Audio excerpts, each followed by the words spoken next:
As the Toastmaster of the day, let me welcome our president to give his president address. Eddie, please. Thank you. So we got a really exciting event tonight. So this is Pitch Night 2.0. So we had a really good event the last time, and that's why we're doing it again. So pitching is all about marketing yourself, right? It's all about talking about your business. So here we go. We're going to give it to the group and let everybody pitch their business. So here you go, Toastmaster of the day. Thank you, President.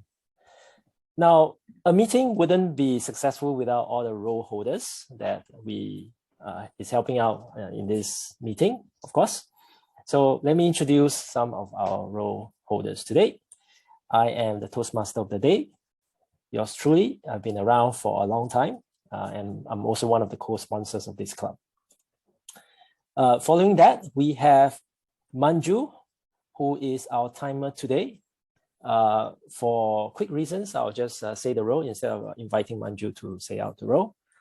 The role of a timer is to really time various speakers and also to watch out for the overall timing for the meeting, which is a very important role.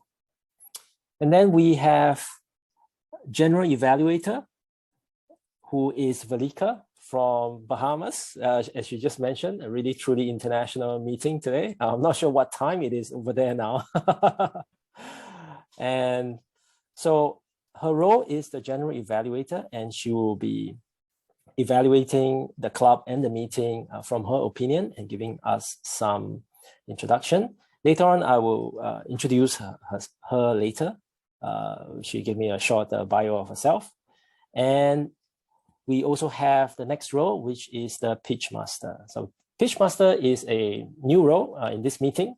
We created this role because today is the Pitch Event 2.0, and we definitely need a Pitch Master.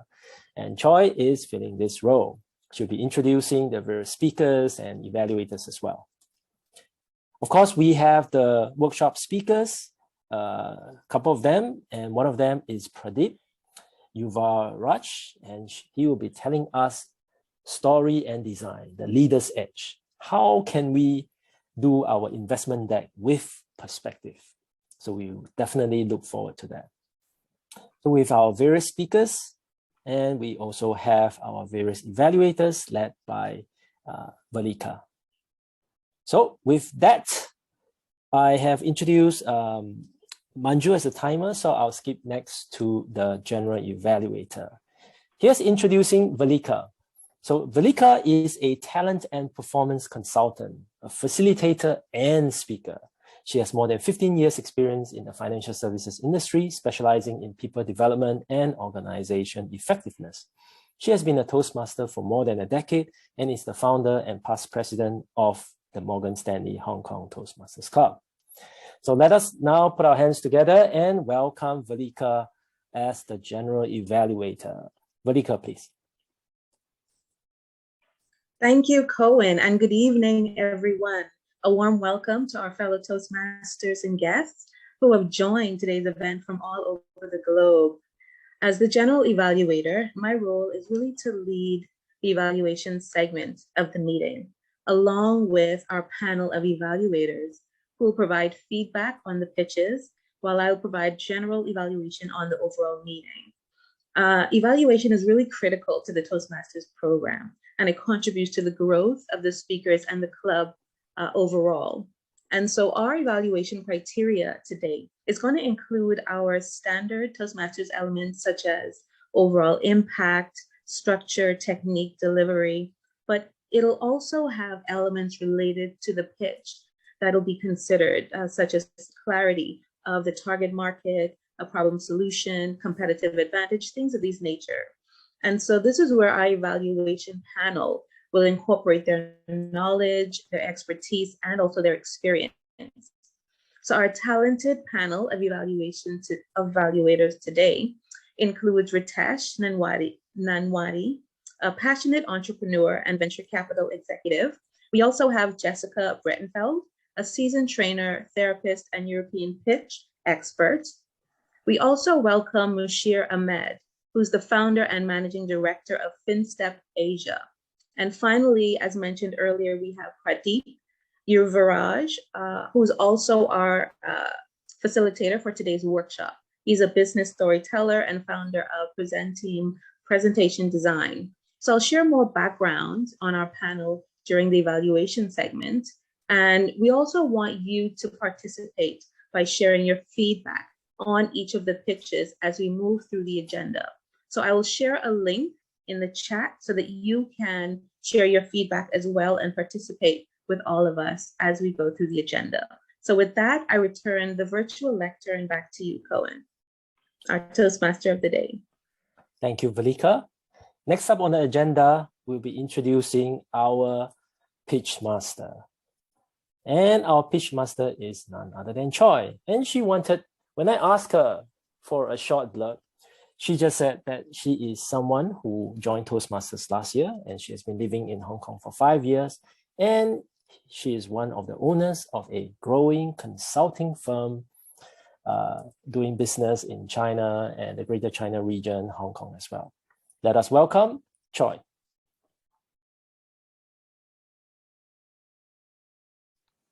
Hi, everyone. Yeah, I have nothing to add. So do you want to introduce the next segment, the pitching segment? Sorry, I thought we were going to the workshop. Yes, the workshop, right? Yeah, okay. So no, I'll leave the introductions later, right before the pitch. Okay, then let's move on to the next segment, the pitching segment. But before the pitches, we want to hear from Pradeep. We want to hear how we can design our story such that we can attract investment for our idea and business. So let us welcome Pradeep, who will be giving us a talk on how to weave in important storytelling and basic design concepts during pitch presentation. Are we ready? So let us now welcome Pradeep. Pradeep, please. Where is the drum roll? Can't hear it. Thank you so much, Cohen, for that introduction, and thank you so much, everyone. Good afternoon, good morning, good evening, and ni hao. It's a pleasure to be here with all of you. May I request my colleague Veera to help me with spotlighting the deck so we can have the deck, and super. Let me see the speaker view. Perfect. Cool. Zoom makes you so narcissistic, you're able to spotlight yourself, right? So it's kind of so self-centered. I want to spotlight myself. Wonderful.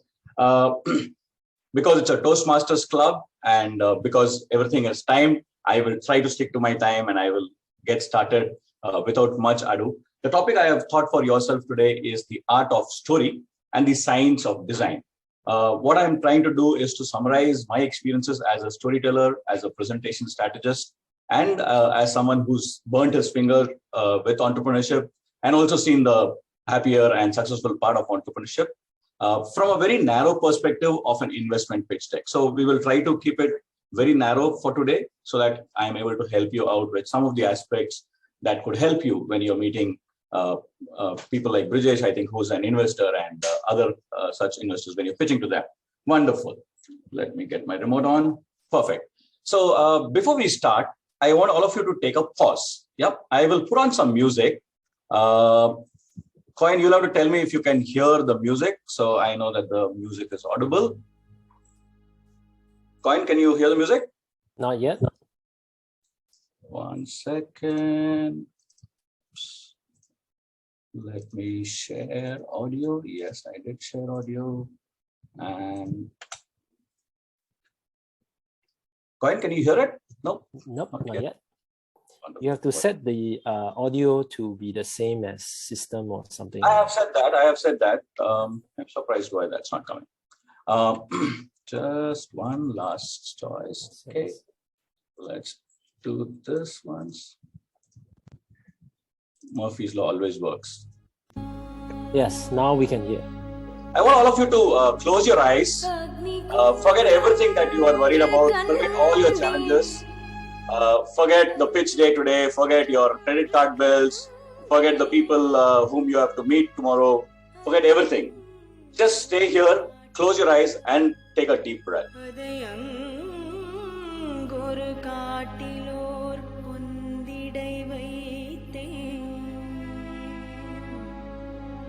Close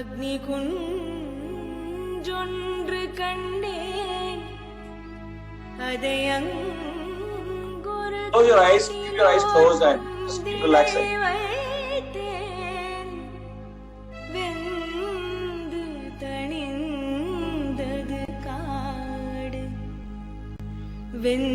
Take a real deep breath.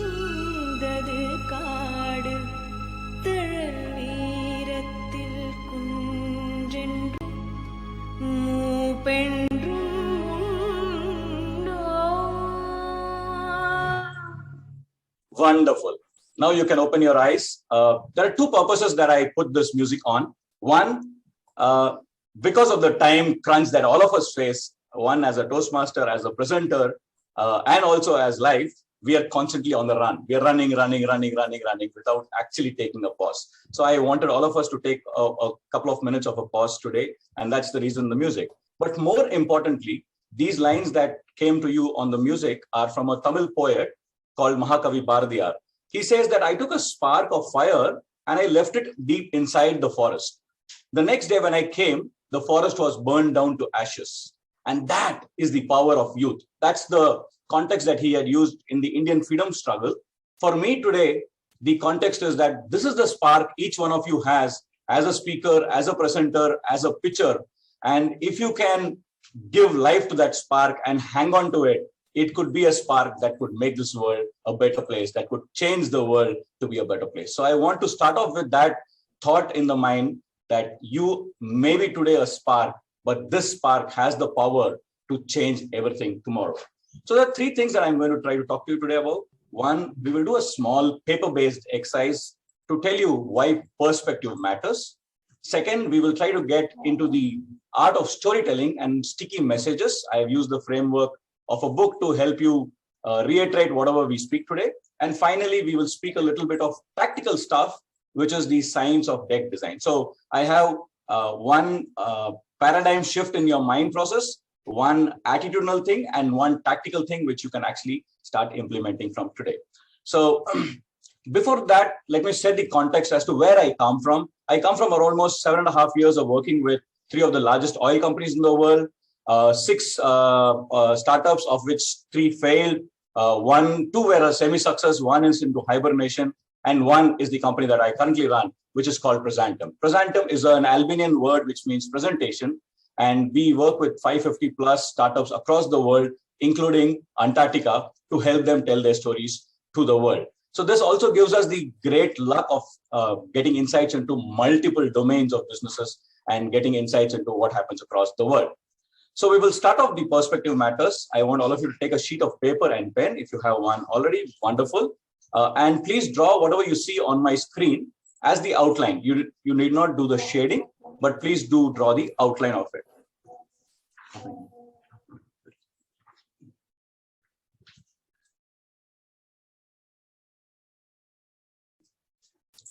Cool. Just draw the outlines.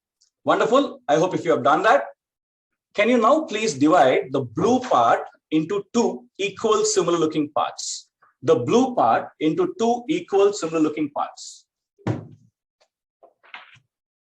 If you're done, just raise your hands or whatever.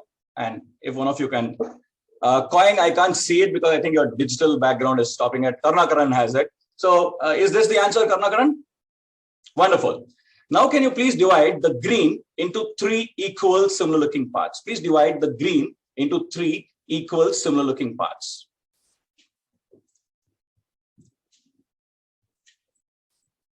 Divide the green into 3. Velega with her smile, I think she's done. Yes, Velega, done? Wonderful. So is that the answer? Can I see some shaking heads? I think we're all Asian, so shaking heads is a good way to say yes, right? Can you now please divide the red into 4 equal similar looking parts? I want you to divide the red into 4 equal similar looking parts. They should be equal and they should look similar. The red alone into 4 equal similar looking parts. Lion, you're done or you're still wondering? You're done? Can you show it to me? You'll have to remove the virtual background though. It's very small. Okay, that's okay. Zoom will zoom it up for me. Really can't see. Okay. So let me assume if these are the answers, then they're wrong. Because in the first one, it's two triangles which are equal and the two triangles which are right angle triangles. So they're not the same. If you have done the second one, again, the two L's are two of them are smaller and two of them are bigger. I want you to divide all the four into equal similar looking parts. If anyone has done something else, can you just show it to me on the screen? 4 equal similar looking parts. Lion, I'm really not able to see that. You'll have to probably bring it a little closer to your camera. Oops, all I can see is white. You'll have to remove your virtual background. No, you'll have to remove your virtual background. Right now, your computer is taking the virtual background, so it's not. Anyone else who's done that? Super, wonderful, Lion. So this is the answer. Here we go. So 4 equal similar looking parts, 4 different L's to break it into equal similar looking parts. Choi is wondering what I knew this answer, but I just didn't want to say because I am the pitch master today, right? Now please divide the yellow into 7 equal similar looking parts. Please divide the yellow into 7 equal similar looking parts. 10, 9, 8, 7, 6, 5, 4, 3, 2, 1. Stop. Can I see the hands up in the air? I don't want you to solve it for them. Both the hands up in the air, right? So if I had to ask this question to a nephew who's like in grade 5th, he or she would have given me an answer saying, Uncle, so easy. 1, 2, 3, 4, 5, 6 lines horizontally or 6 lines vertically to get the answer, right? Yet all of us who are entrepreneurs and people with a lot of business experience were not able to do it. So my question to you, and you can put your answers in the chat, is why? Do you first of all agree that we were not able to do something a 5th grader was able to do? Do we agree? Yes or no? Right? So now tell me why. Why do you think we were not able to do something that a 5th grader could have done? Thinking of complicated solutions. Thank you, Ankita. Overthink. Okay. Overthinking. Wow. It looks like everyone has the answer sheet and everyone is typing overthink.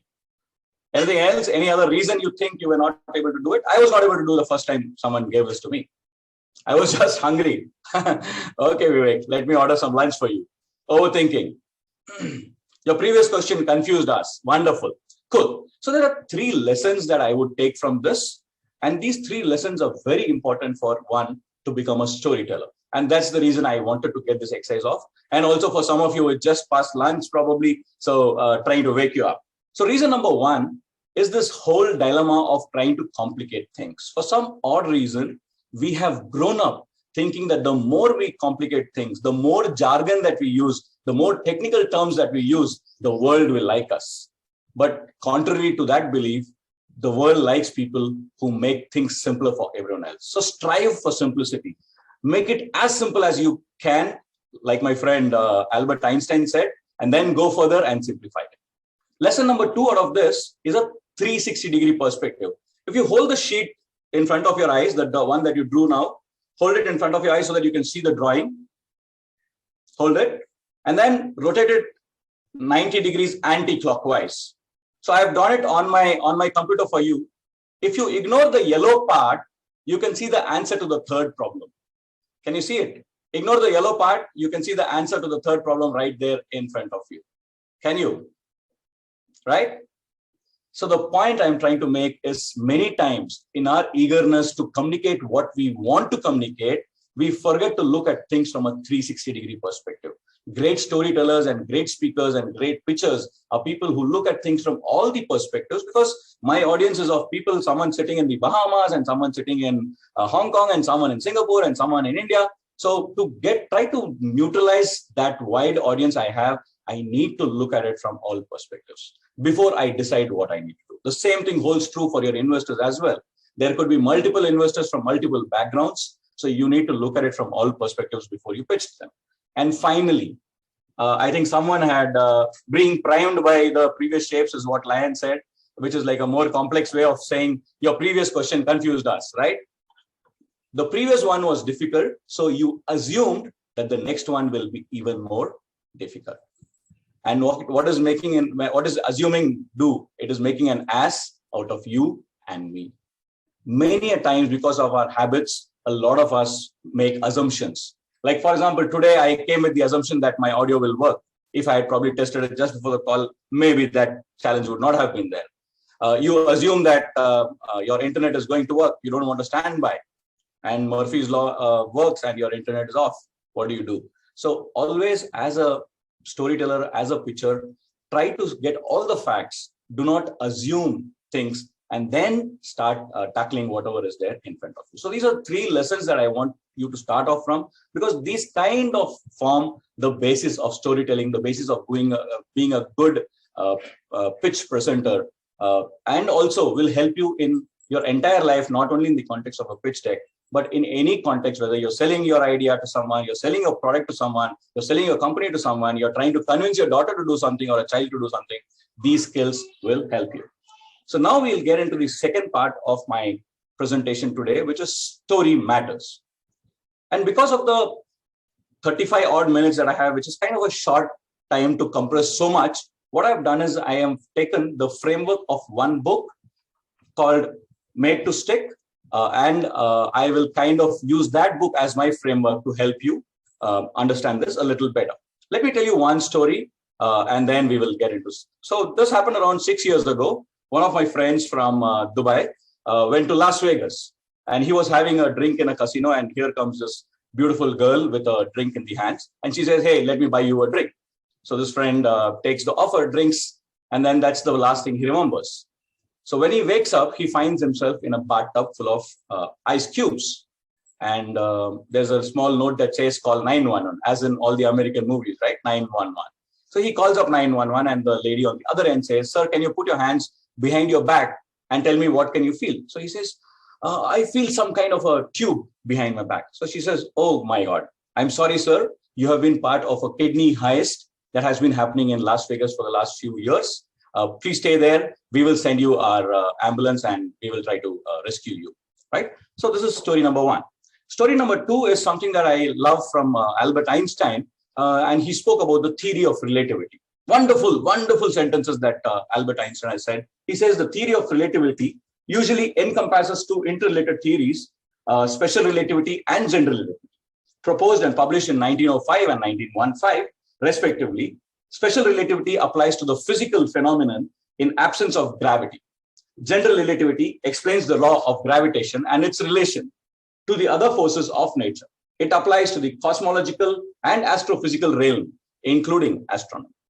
Now, if I were to ask each of you to repeat these 2 stories that I told you, which one do you think you will be more confident repeating? And let's say I do the same thing after 10 days. Again, which one do you think you will remember? Theory of relativity is something that's wonderful. It's written everywhere. We have all studied it in college or school somewhere. The first one, Shalini says, yep. Anyone else? Which one do you think you'll remember? The first one. Anouk says first one as well. Wonderful. So what is it that made that particular story or that particular concept stick to your mind? And what was it that made the other one not stick to your mind? That is the premise of this book called Made to Stick by 2 professors, Chip and Dan Heath, who try to find what makes messages stick. In your context today, from a pitch deck, why do you want your message to stick? Because you have 5 minutes or 7 minutes or 3 minutes in which you want to tell your message, and you want it to stick in the mind of the investor or the juror or who is sitting there, so that when he or she goes back home, he thinks, hey, there was this guy Cohen who told a wonderful story and I think I should call him, right? Because that's the purpose of any pitch. You want the other gentleman or the other lady to call you for a meeting or to get to the next discussion. That's all. The purpose of a pitch is not to get you investments. I'm sorry. The purpose of a pitch is not to do your sale. The purpose of a pitch is to just get 3 reactions, either, oh my God, or really, or wonderful. Can we meet? Period. If you can get this into your mindset, then what happens is your pitch starts refining itself without you having to do it. Most of us come with the context saying that a pitch is about me telling what I know to everyone who's sitting there in front of me. No. The real purpose that you will have to strive for is to say, what are the questions I want Sandeep and Brijesh to ask me when I'm pitching today? If you can get those questions out, then you are directing them to the way you want it. Whereas if you start asking them to think, then you are stuck because they may come up with something that you never expected. So what did these two professors do is they gave a framework saying that world over in the last millions of years that we have had, messages stuck because they stuck to a particular framework. And they gave this framework an acronym called SUCCESS without the last S. I will go through it briefly. My idea of taking it as the context today is so that you can buy the book later on or read the book and understand this much better. Because I don't think I can do real justice in 30 minutes on all these huge subjects that we're trying to talk about. So what do these 6 words, 6 letters mean? And how can they be applied to your pitch is what we will speak in the next 7.5 minutes. I'm at 15 minutes since I started. So I have like 25 more minutes. Number 1, the messages at stake are always simple. For example, the kidney story, very simple, straightforward. Any human being can understand it. Maybe after 10 days, you will forget who the friend was, where he went. You will not remember Las Vegas, but you will remember the story. You'll remember that he got stuck. There was a girl who gave him something. He got lost and then he called people and then blah, blah, blah. Why? Because it was simple and straightforward. The Einstein's relativity theory was not simple. It was taking a lot of jargon, taking a lot of complex stuff and trying to tell you a message which could have been told in a very simpler way. Number 2, to break any pattern, you need to bring in the unexpected. People are expecting you to follow a pattern. People are expecting Pradeep to start off by saying thank you to the Toastmasters and then giving a speech about how great Toastmasters is and blah, blah, blah. And here Pradeep comes and puts on a music that you have never ever heard in your life. And there's something unexpected happen. What happens in your mind then? There's a small trigger saying, hey, what's happening? Who's this guy? Similarly, in the story, you expected that the girl and the boy will fall in love and then they will happily live ever after. But there was a twist in the story. There was an unexpected thing that happened, which got your mind triggered. That's what they use in the movies. There's a flat graph, and then suddenly there's an unexpected event happening, which is when the story really starts evolving in a movie. So bring in the unexpected in your pitch so that the investors are able to sit up and say, hey, who's this guy? What is he or she trying to tell me? Number 3, bring in concreteness. We have all tended to speak in abstract terms, and we forget that the person sitting in front of us is a human being. So what do you mean by concreteness? Concreteness is nothing but giving a visual shape or a visual phenomenon to my audience so that the audience is able to correlate whatever I'm trying to tell you. So there was this small advertising campaign that happened in the United States where they wanted to say that every box of popcorn has 35 grams of fat. Okay. Now for Valeka and me and Manju, we love popcorn. But can we comprehend what is 35 grams of trans fat? We cannot, because we haven't ever probably measured it, held it in our hand. We can't feel it. There's no context to it. The advertisers wanted to tell people that that's how bad popcorn is for you, because there's so much of cholesterol in it and so much of unsaturated fat. It's 35 grams of unsaturated fat. You don't have a context to grams because it's an abstract measure that you and I have not seen. So what they did is they called for a press meet. They put 2 burgers, 1 large steak, 2 French fries, and a couple of more deep fried dishes on the table and said, hey, the oil and the bad fatty acids that are there in this table are the same ones that are there in your popcorn. Now, what has happened? The moment I look at popcorn and think of fatty acids, my mind now gets a visual, which is 2 burgers, 2, if I were an Indian, tandoori chickens, and 2 jalebis in the mind. And now I'm able to imagine, oh my God, this is the fat that I am consuming in 1 packet of popcorn. So what did that do? It gave it concreteness to the message that they were trying to give. Number 4, every message that sticks has a lot of credibility. I'm sure all of us have got these forwards or emails or WhatsApp messages saying that NASA has said that today at 12:45 noon, you should not go out into the sun because the ultraviolet rays are going to hit the earth and you will be, getting cancer on the skin. I've always wondered, doesn't NASA have anything better to do rather than telling people when to go out and when not to go out? But why is it that all of us tend to give it some serious thought the moment we receive it? Because the first line said, NASA says.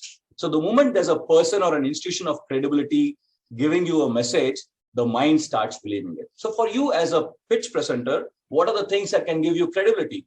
Your customers. I already have 300 customers, and that's why I tell you that my juice is the best juice in the world, right? I already have a prototype. I have investors who have put in money.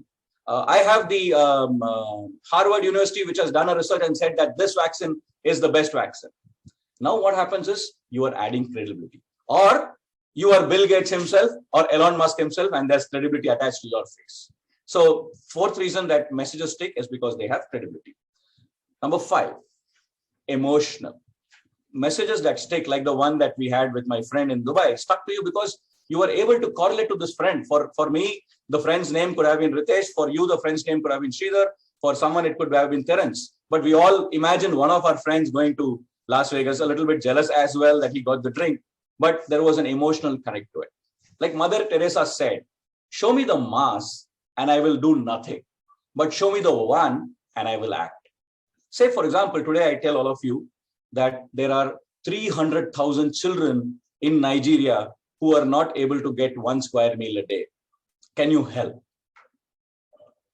How many of you will be tempted to take the checkbook right now and send me some money to save those 300,000 children? Probably 1 out of all the 41 or 54, wow, that are there on the call. But let me do this differently. Look at this poor boy, Pradeep. He looks so starved. He hasn't had a square meal in the last 45 days. You can, sitting on Zoom right now, help him. Just send $1 and we will ensure that Pradeep never goes hungry for the next 3 years. Now, do you think you will do? Yes, because now you have an emotional connect to the subject. Whereas when there were 300,000, you did not have an emotional connect. You're not able to visualize 300,000 people. Your $1, you would wonder, what will my $1 do? Let me not do it. But with Pradeep, you can see, you can connect your $1 to that face, which is nothing but an emotional connect. So bring in some emotional aspect into your messaging. And finally, every message that sticks is in one way or the other a story. I'm sure a lot of us have heard this word storytelling. In the last 15 years, it has like become the fanciest jargon. Like it used to be the 4 P's of marketing when Philip Kotler was famous. Now storytelling is famous. Everyone wants to talk about storytelling. Everyone wants to do a workshop on storytelling. But what is storytelling? If, in my humble opinion, if you ask me what storytelling is, it is nothing but making things human. Giving a human context to anything will help you tell any message in a way that it cannot be told in any other way. That's the simplest rule that I would probably tell you from my experience, that when I am able to make any complex message into something that a human audience can relate to, I have made it into a story. And what happens with story? They are credible. They have a twist. There's an unexpectedness. They are simple. There is a strong message that is there. They are sticky. And that's the reason why, although it is probably 2,000 years since Aesop's fables were there, the messages still stick to us. Why is that? You and I remember the grape story when we, the fox and the grape story, which we would have heard probably, if in my case, I heard it 35, 36 years ago. I still remember it because it was an abstract concept which said that lazy people do not like to work and they give excuses in the form of a fox and a grape. So it stuck to me. So to summarize, what did Chip and Dan Heath say? That messages that stick, which includes your pitch. If your pitch can be simple so that every person in the audience understands you, right to the last youngest person who doesn't even know what context the pitch is about. Number 2, bring in some kind of an unexpectedness into the pitch. On Shark Tank, you would see some of those guys doing funny stuff to get the attention of the judges, because the judge, when the person is entering, is expecting him or her to do certain things. And the moment they break that pattern, there is more attention from the judge or the jury member. Number 3, bring in concreteness.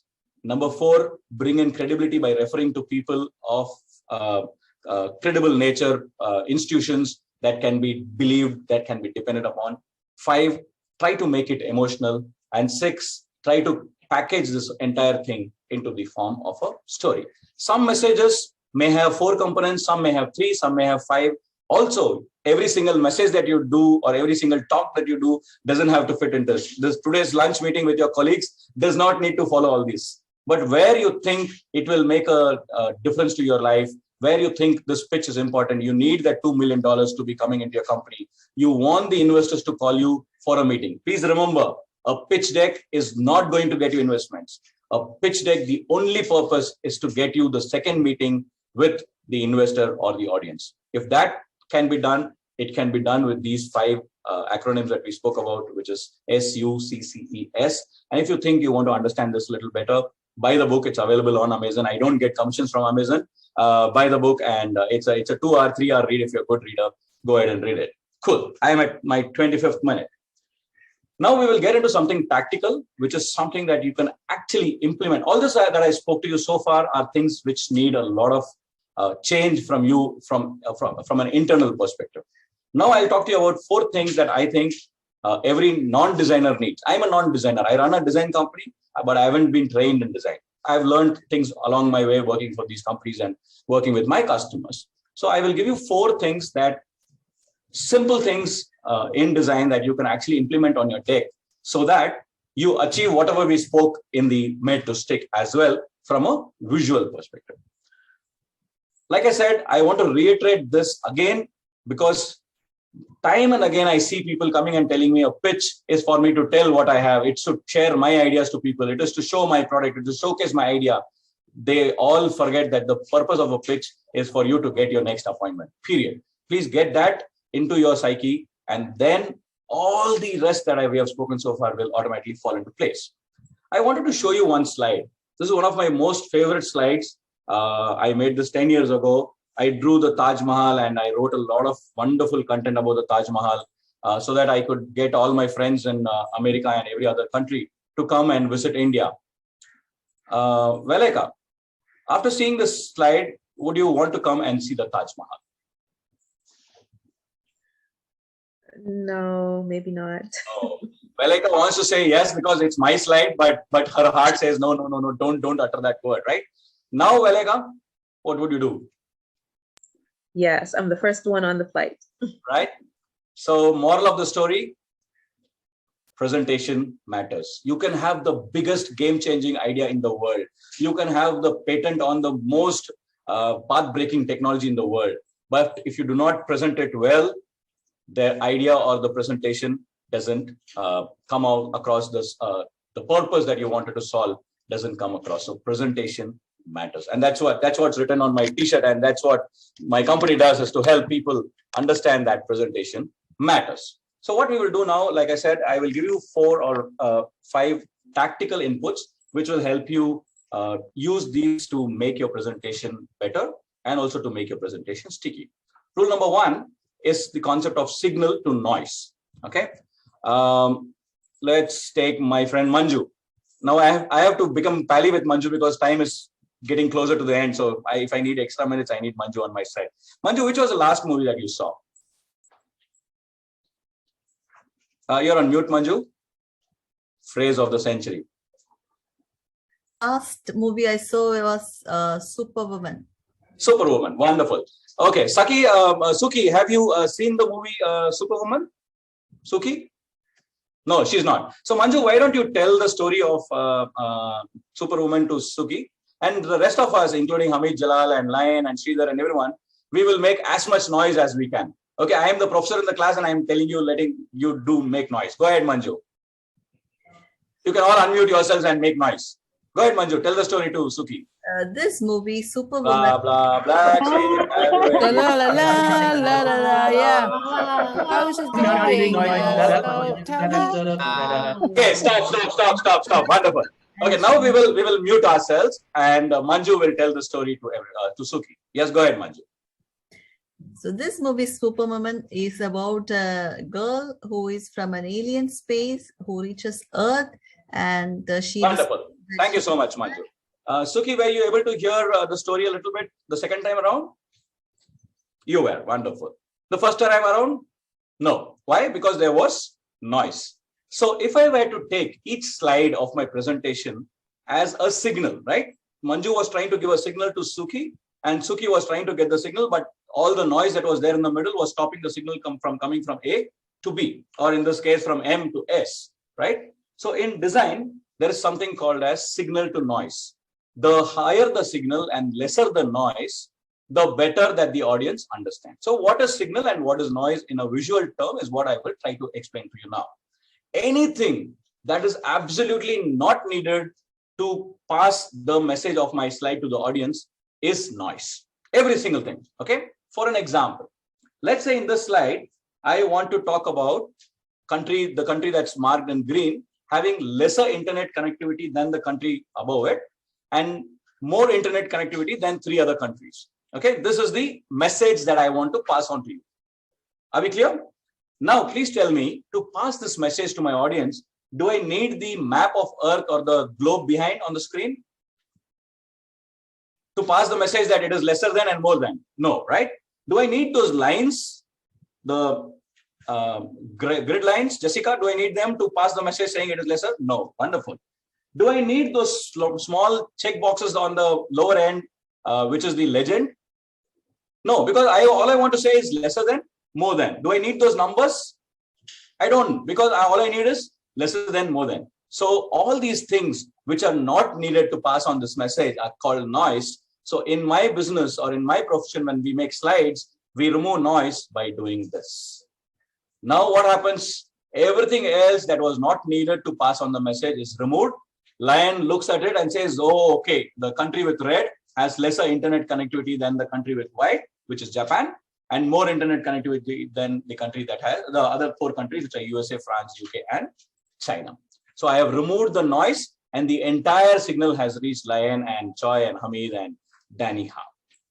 And what did we do with the legend? We moved the legend closer to the bars so that it's easy for the mind to correlate. Many a times we put a graph and the legend is somewhere in the corner. So the audience, your investor, has to constantly look at the legend, go back, correlate. What's it doing? It is making your audience work harder. People don't like to work hard. Number 2, this is a graph that shows the blood pressure measurement of employees in a factory. Let's say Sandeep, right, who's doing a pitch 5 today. Sandeep, you are the CEO of a company. I did the blood pressure measurements of all your employees and I showed you this graph. What will you do after you look at this graph, Sandeep? I'll ask you to change it for me, please. You would probably do nothing because it's a complex graph. It looks very fancy, but you do not know what to do with it. Now, what would you do, Sandeep? Now Sandeep gets the message saying that, oh my God, so many of my employees have hypertension, which means I could lose people to health issues, to heart attacks, and I should do something about it. Is it because of something in my business or is it because of something that they are not doing right? Because every employee lost, every employee day lost means money lost for me as a businessman. Now, what did I do? I gave in meaning to the data. So please understand on your slides, when you want to talk data to your investors, bring in the meaning of the data. Your job is only to bring in the meaning of the data and not to put the data on the slide. Don't put Excel sheets. Remove the Excel sheets, give a printout to the investor. You summarize the whole thing and just tell them that this is the meaning, that your company has too many people with hypertension. Please go ahead and do something to make their lives better. Lesson number 2, the importance of pictures. A picture can speak 1,000 words is what we have all said. But so often than not, we tend to get into slides that have lines and lines of text, or we end up using unrelated graphs and slides. Foundmasters, Toastmaster president, I don't know what's your name. Eddie, yeah, Eddie. So if you were taking a photo of the slide, don't bother. I will send you the slide deck. Okay. I will do that for you. Wonderful. Cool. So we try to put in images that do not relate to the message that we're saying, or we put images that are not so great in quality. In this particular context, the person put an image which is an artificial dramatized image. The mind is not able to relate to it. Assume your friend is going into a surgery and the doctor and the nurses are standing like this. Would you really want him or her to go into the theater? You wouldn't, because the mind is not able to relate to real life situations of this. So try to use abstract images so that the audience doesn't spend too much time on your slides. They understand that it's a woman. They do not know whether it's an Indian woman, it's a Chinese woman, it's a Korean woman, it's a woman from Hong Kong or Singapore or America or wherever. And they also get the message loud and clear that 28% of surgeons in India are women, right? What it does is basically the audience looks at my slides and then they look at me, because I am the hero. You are the hero. As the presenter, you are the hero. The more visual elements you give on the slides, the lesser your audience looks at you. Number 3, the importance of empty space.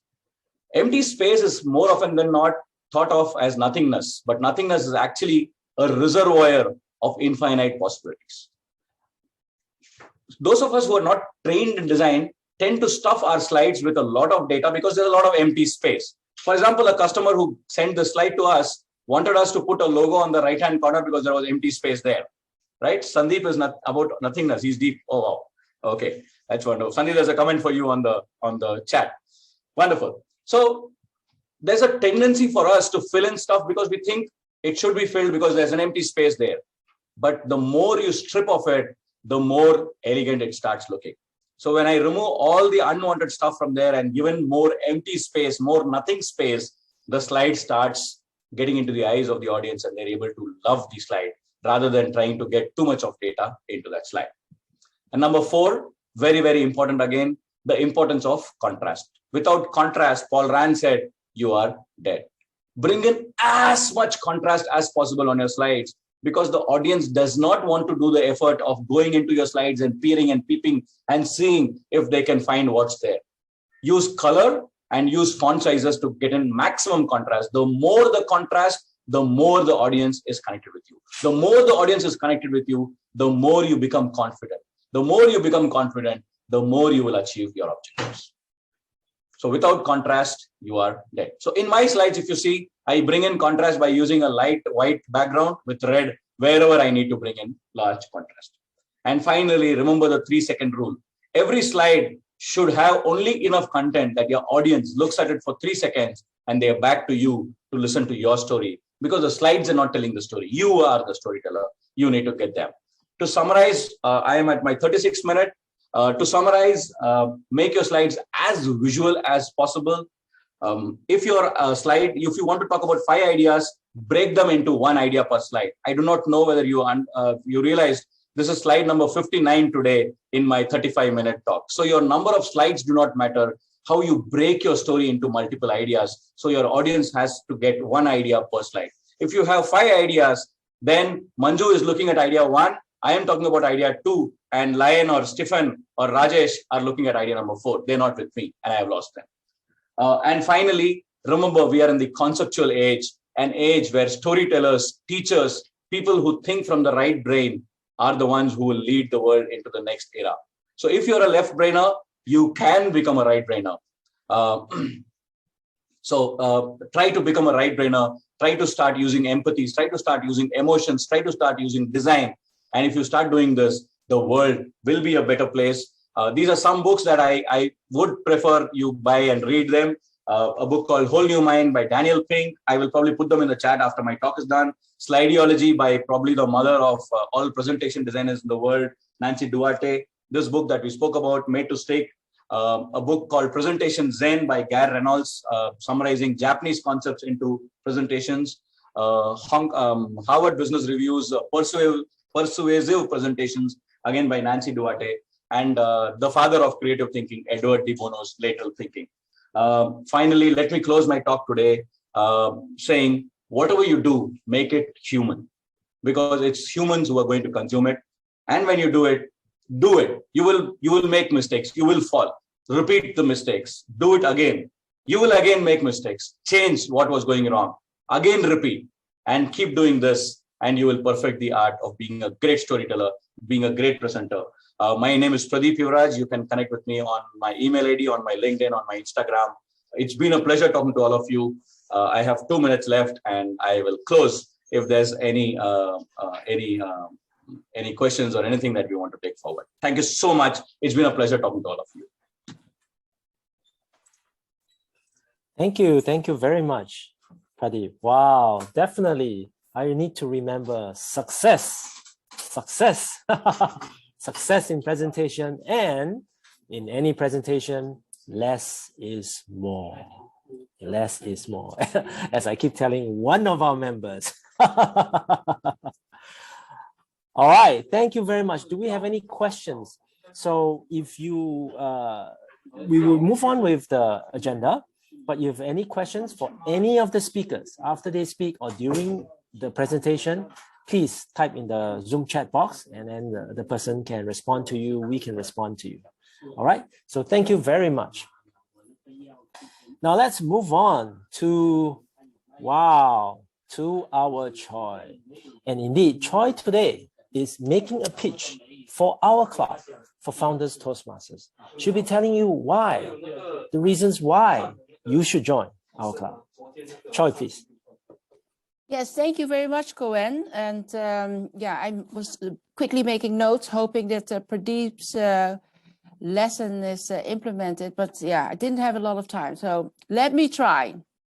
Before I'm introducing the pitches of tonight, I'm going to give you the most important pitch of tonight.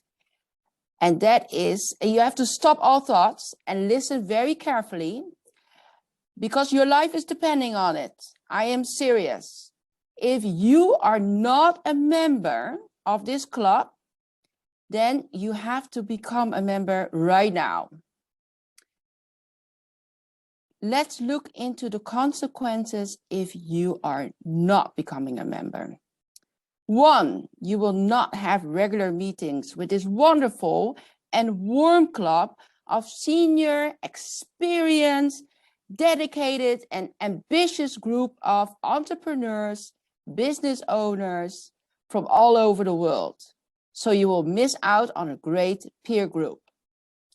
Second is that you will not work on your public speaking skills and your leadership skills. Maybe you're thinking, oh, I can do that by myself. Well, for public speaking, you need an audience. And in order to improve, you need feedback. So number 2 is that you will miss out on becoming a better leader. Number 3 is that you miss out on the unknown. Maybe you are missing out on a big life-changing event. You will not meet your best friend here. You will not discover your biggest talent. So number 3 is you will miss out on the unknown. Did you see what I just did? I triggered your FOMO, the fear of missing out. And my friends, that fear is justified, because you will need to become a member. Small commitment or big commitment, time or no time, it all doesn't matter. Just get involved, because your life is depending on it. So contact me before I contact you. Okay, so now moving on to the another important part of the evening, and that is the pitches and the pitchers. So there will be 2 pitches of 7 minutes each, and then 4 pitches of 3 minutes each. And maybe Monju can quickly explain the colors to the pitchers so that becomes crystal clear. Monju. Joy, for a 5 to 7 minutes pitch, the green signal will be signaled at the 5th minute, like this, as you would see on my screen. Yellow signal would be displayed at the 6th minute, as you see in my background. A red signal will be displayed at the 7th minute and continue to stay red until the speaker finishes, and probably a message in the chat box after 7 minutes 30 seconds. For a 2 to 3 minutes pitch, a green signal at the 2nd minute, yellow at 2 minutes 30 seconds, and red at 3 minutes and continue to stay red, and a message in the chat box. Hope that helps. Thank you very much, Monju. So then we have our first pitcher. He will do a 7-minute speech, and it is Vivek Saigal. He is in Hong Kong, and he's pitching for his platform, Hambalang. Journey of unrequited love and search for like-minded dreamers. That is his goal. And he's looking for investors. So here comes Vivek Saigal, a bridge too far, Vivek Saigal. Hi, new to Zoom. Just give me a quick moment.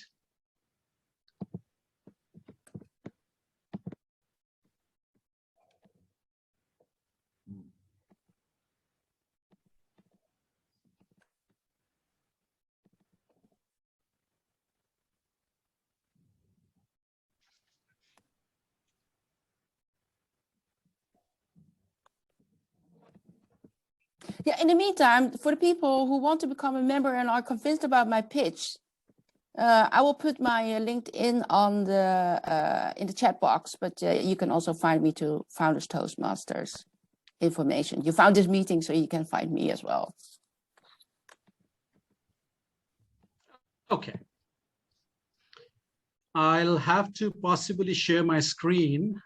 Please give me a moment.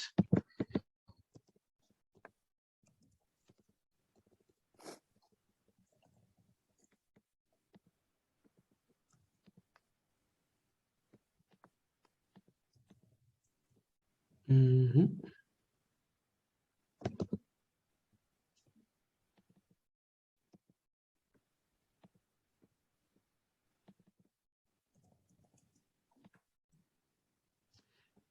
Can you see my screen?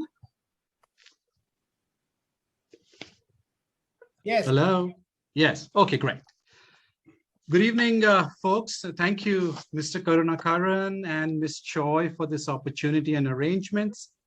I'm very glad to be the entertainment warming up the listeners this winter evening here in Hong Kong for the excellent lineup of speakers that follow. Hi, Suki. I'll speak in a highly dramatic fashion about my Cantonese learning journey that led to this project and talk about the kind of donors we are hoping to attract moving forward.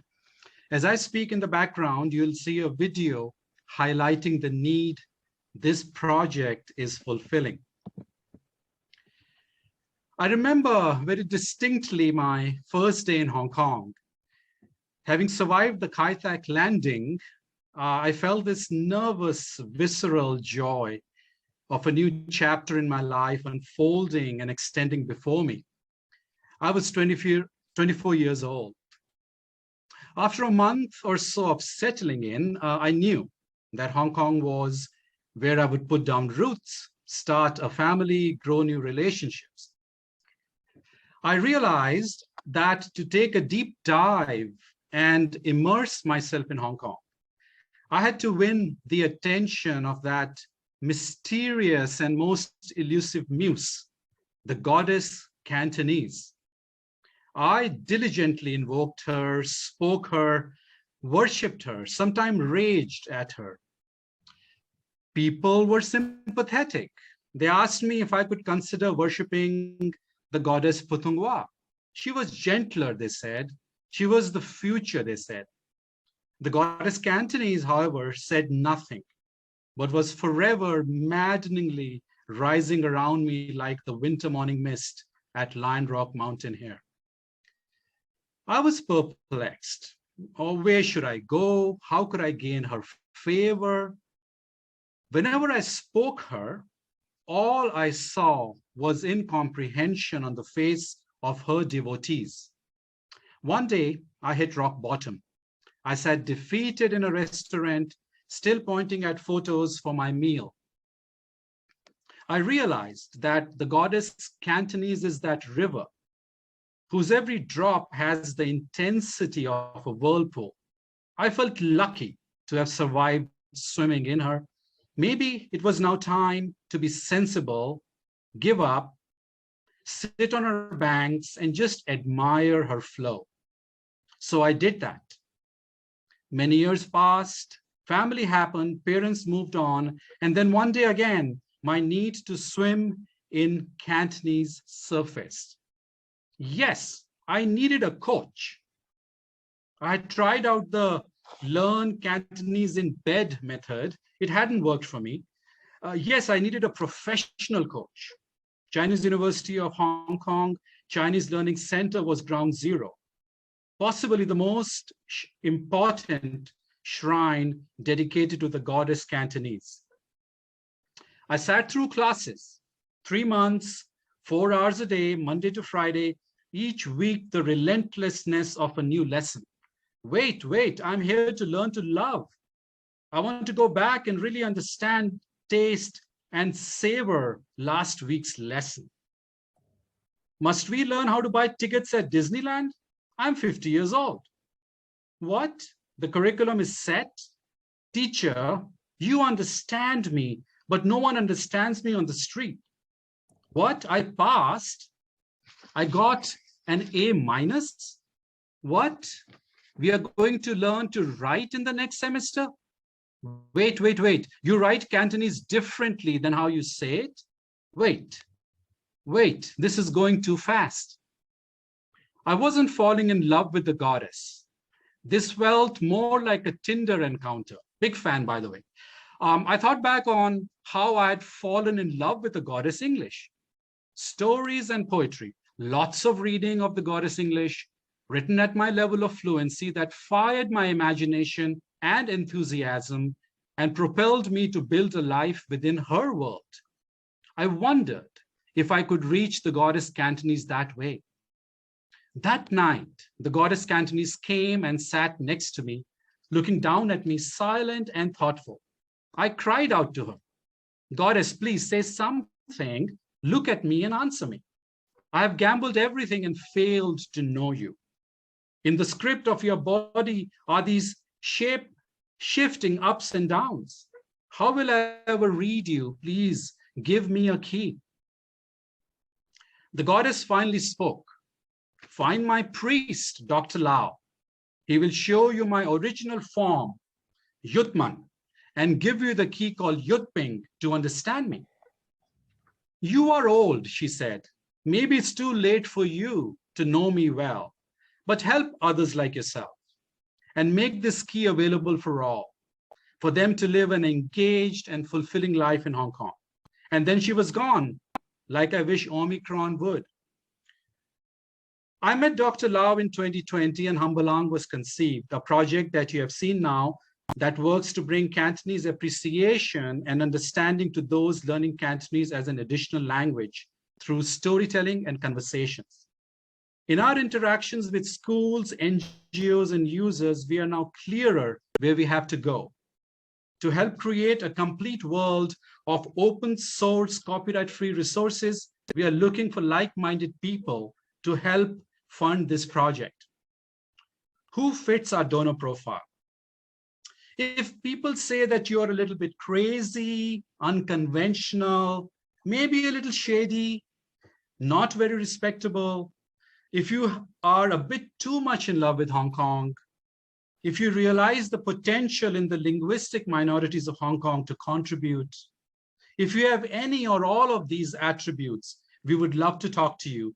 And maybe the goddess will visit and sit by your side too. Thank you.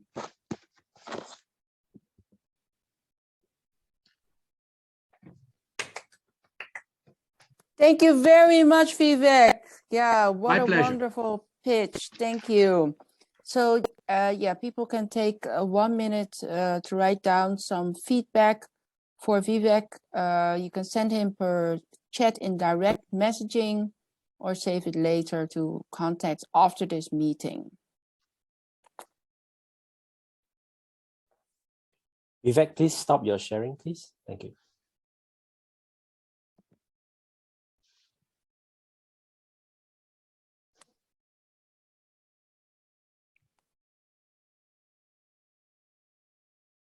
Yeah, in the meantime, I would like to invite Briesh to prepare.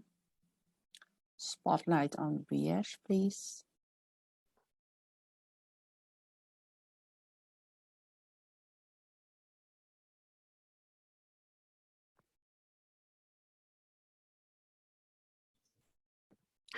Bharat, can you spotlight Briesh? Sure. Yeah, so introduction of our second pitch, which is also a 7-minute pitch. Briesh Damodaran. Briesh is in India and he's pitching for Axano Capital to attract overseas investors. I present to you Briesh Damodaran, India, the next big unicorn opportunity. India, the next big unicorn opportunity by Briesh Damodaran. Thank you, Joy. Can I share my screen? Okay. thank you very much for the opportunity today. In fact, Pradeep was very engaging. I did make a lot of notes. Vivek was also, a new area, but yes, definitely something different. And thank you to the Toastmasters International District 89 here in Hong Kong. And also thank you to Karnakaran Menon, Choi Chan, and Manju Bispam. Also my greetings to the pitch evaluation panel and all my good wishes to the speaker hereafter. So with your permission, can I share my screen? Okay. And let me run a video if I can.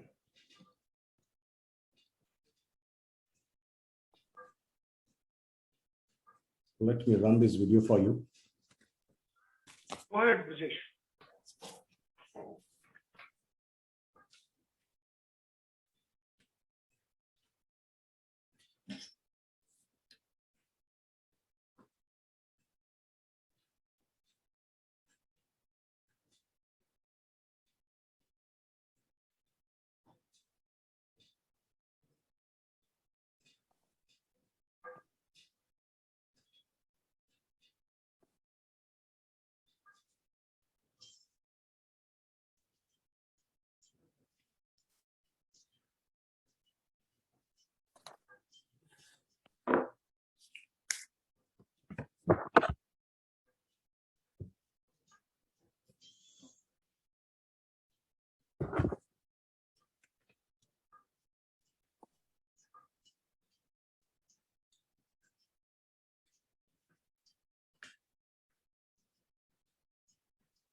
Is everything okay?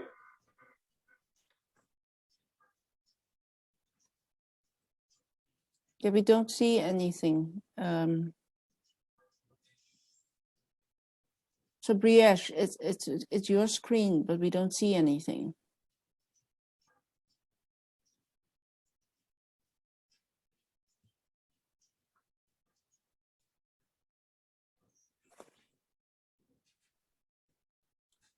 Josh, can you hear us?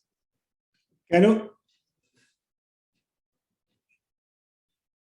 Yes. Yeah. Rajesh, we didn't see the video at all. No, the video, just give me a minute. Okay, you need to restart it. Okay. Is there sound? There's no sound, so you got to check your audio setting. Can you hear it now? No. No, it's not that. It's from the Zoom. You have to choose the output. From the Zoom,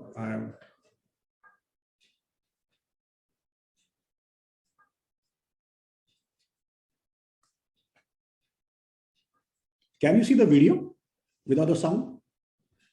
Yes, the video, but no sound. Video, but no sound. But okay, let me just share the video, but there is no sound, but I don't think that should, at least for this one, if you can see the content, let me just run once more. Let me try in the meantime. I think the sound is high, so let me try this.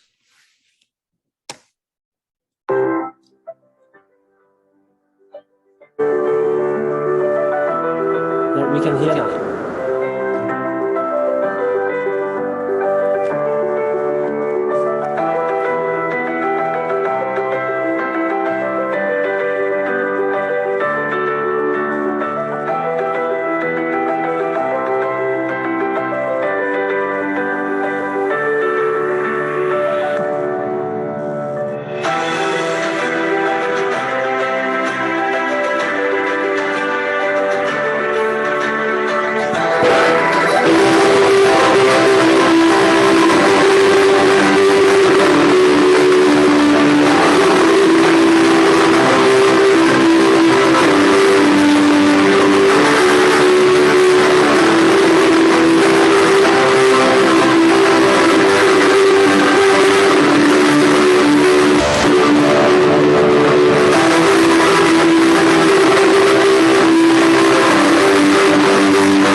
Okay, can you hear me now?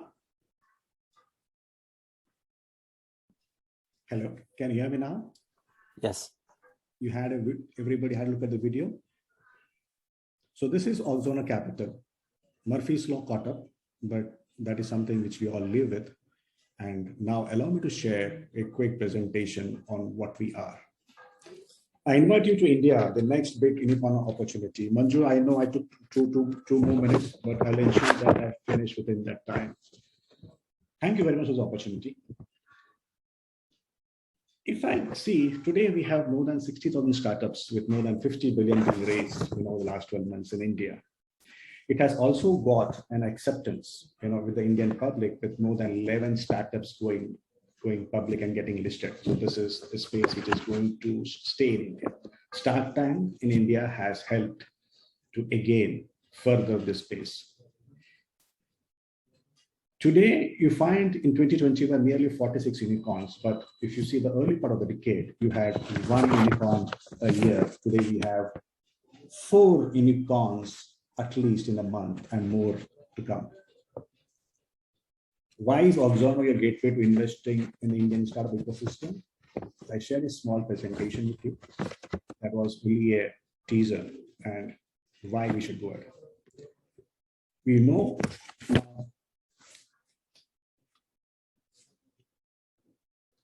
what we are. We're a VC firm in Gurgaon. We invest in real estate businesses. We are sector agnostic, which you will see in the coming slides. And we have we invest in the business, which is a scalable business model. You'll find Raghav in the later part of the presentation. F5 is being a part of a portfolio company. Our journey, we started small in 2016, and we have deployed upwards of 5 million, including the fund and the AI which we talked about. One more thing which is not mentioned, but I should know that we have deep skin in the game as founders. Nearly 9% of the overall investments which we have made till date is by the founders ourselves. This is the portfolio which we talk about. And one thing, in October of 2021, we were among the top 10 early stage investors in India based on the number of investments we have done for that period. So if you see in 2021, early stage investments, we were among the top 10 in India. Investments based on the power of 3. So we look into companies which fall into any of these, either a category creator or a market creator, or you are a market owner. And if it fills in, that's how we actually go about investing in the space. We have a very sector agnostic approach, which fits into the power of 3.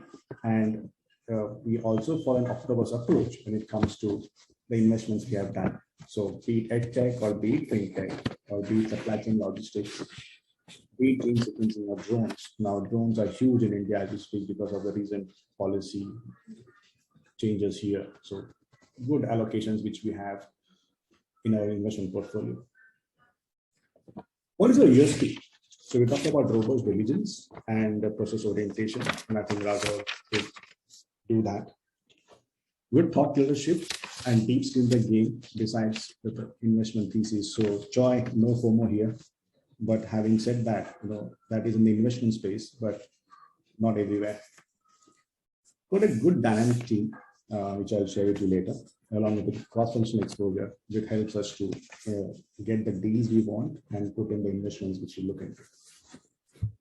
So this is before we invest. After we invest, what is important? We also need to, and how we invest looking in the team dynamics, the scalability, do we have revenue streams, and are the customers paying? So this definitely helps us to ensure that we don't invest in ideas, but we also invest the time when the ideation has taken the next step, the next level.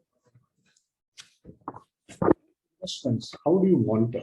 Which is very important. That is where we have this regular monthly data points. We look deeply into the hygiene which happens. There's a quarterly reviews and KPIs which we ask for. The value add review is both on the mentor side, advice side, fundraise support typically after multiple quarters, and how we can handhold between and connect the base with our portfolio companies and outside world. Now, please wrap up, Brijesh. Pardon me? Sorry, time is up. Can you please wrap up? I'll do that. So we have seen that, we have got a MOIC of 2.4 times with an IR of 178%, which is slightly higher because of the timelines which we have. The team, me and Ashish is there, along with our support team of analysts and a strong international advisory board, which takes care of the supports and helps us. Why you should invest not individually, but you should invest with a fund is very important, at least when you're new to India. And two of the investments which we have done till date have raised between 2 to 5 times from the time which we have valuation, from the time which we have actually raised money. What is next? We are raising 25 million. We already got a commitment of 8 million, and we're looking for more. What are sectors will invest? If this includes, or not invest, not invest is more important because they are capital intensive. This review, which is there, typical portfolio check size of 250K to 1 million is what we'll do. And as you said, Oxona Capital is a vehicle to India. Please come. This is our address, and thank you all. Thank you. Thank you very much, Brijesh. Sorry to interrupt. But yeah, we have to get going. And also, I think you also have heard from the evaluation panel, but you were moving with paper. So it was also not very, we couldn't really hear you very well. But thank you very much for your presentation. So let's move on to pitch number 3. And that is a 3-minute pitch. Shalini Bindal. Shalini is in Hong Kong and she's pitching for a Kaleidoscope workshop. And she would like to deliver a lasting impression and impact and make sure that people remember what services Kaleidoscope offers. So I present to you Shalini Bindal, from stock to transformation. From stock to transformation, Shalini Bindal. Thank you, Joy. Thanks, and hello, everyone. A very warm hello from a very cold Hong Kong. I'll start right away. I am like a compass for people who feel stuck and lost in the ambiguous and complex environment. When they have tried everything they could, when they have asked everyone they could, and still they haven't been able to find a solution to their problem, from being lost or from being stuck, they have not been able to come out. That is when they come to me. I take my clients on a journey from stuck to transformation. Using management tools and coaching techniques, I help them see their assumptions and beliefs that might be holding them back. I help them to remember their successes and skill sets that they might have forgotten, but which will take them forward in their journey to finding a solution.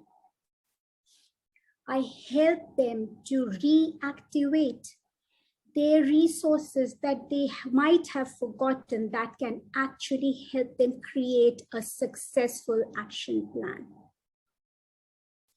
I am a professional transformational coach certified by the International Coaching Federation and a certified trainer. I conduct one-on-one personal sessions as well as group workshops.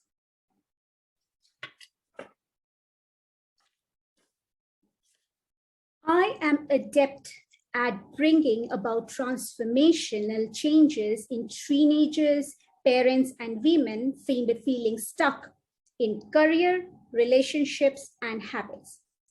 In my 500 coaching hours, some of my success stories include women rediscovering new avenues for career when they have to deal with changes in family and life environment. I have helped children self-regulate destructive behaviors and habits including screen time, which is huge, huge these days. And honestly, screen time is something they hide behind when they feel that the environment outside is hostile. I have helped parents change mindsets from being controlling parents and burning bridges with their children to building bonds with their children who are becoming independent and stepping into adulthood. That's in very short about me and what I do. If you ever feel you are stuck or lost, don't stay stuck, don't stay lost. Transformation is just a call away. I am Shalini Bindal at Kaleidoscope Workshops. Thank you so much for your time and for patiently listening to me. Thank you, Shalini. And yeah, I'm sure going to call you when I feel stuck. Okay, going to pitch number 4 of tonight, and it's our own member, Karuna Karam. Karuna is in Hong Kong, and he's pitching for Prodigy Electronics, and his goal is to attract new hires. Karuna Karan, Imagination, Creation, Experience. Imagination, Creation, Experience, Karuna Karan. Hi, Joy. Hi, everyone. I would like to share my screen. Okay, I'm here. So you can see my screen. All good?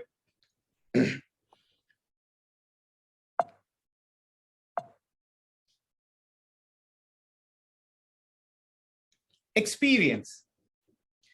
Experience. We bite an apple, we experience the taste of the apple. We watch a movie, we experience the characters, we experience the emotions.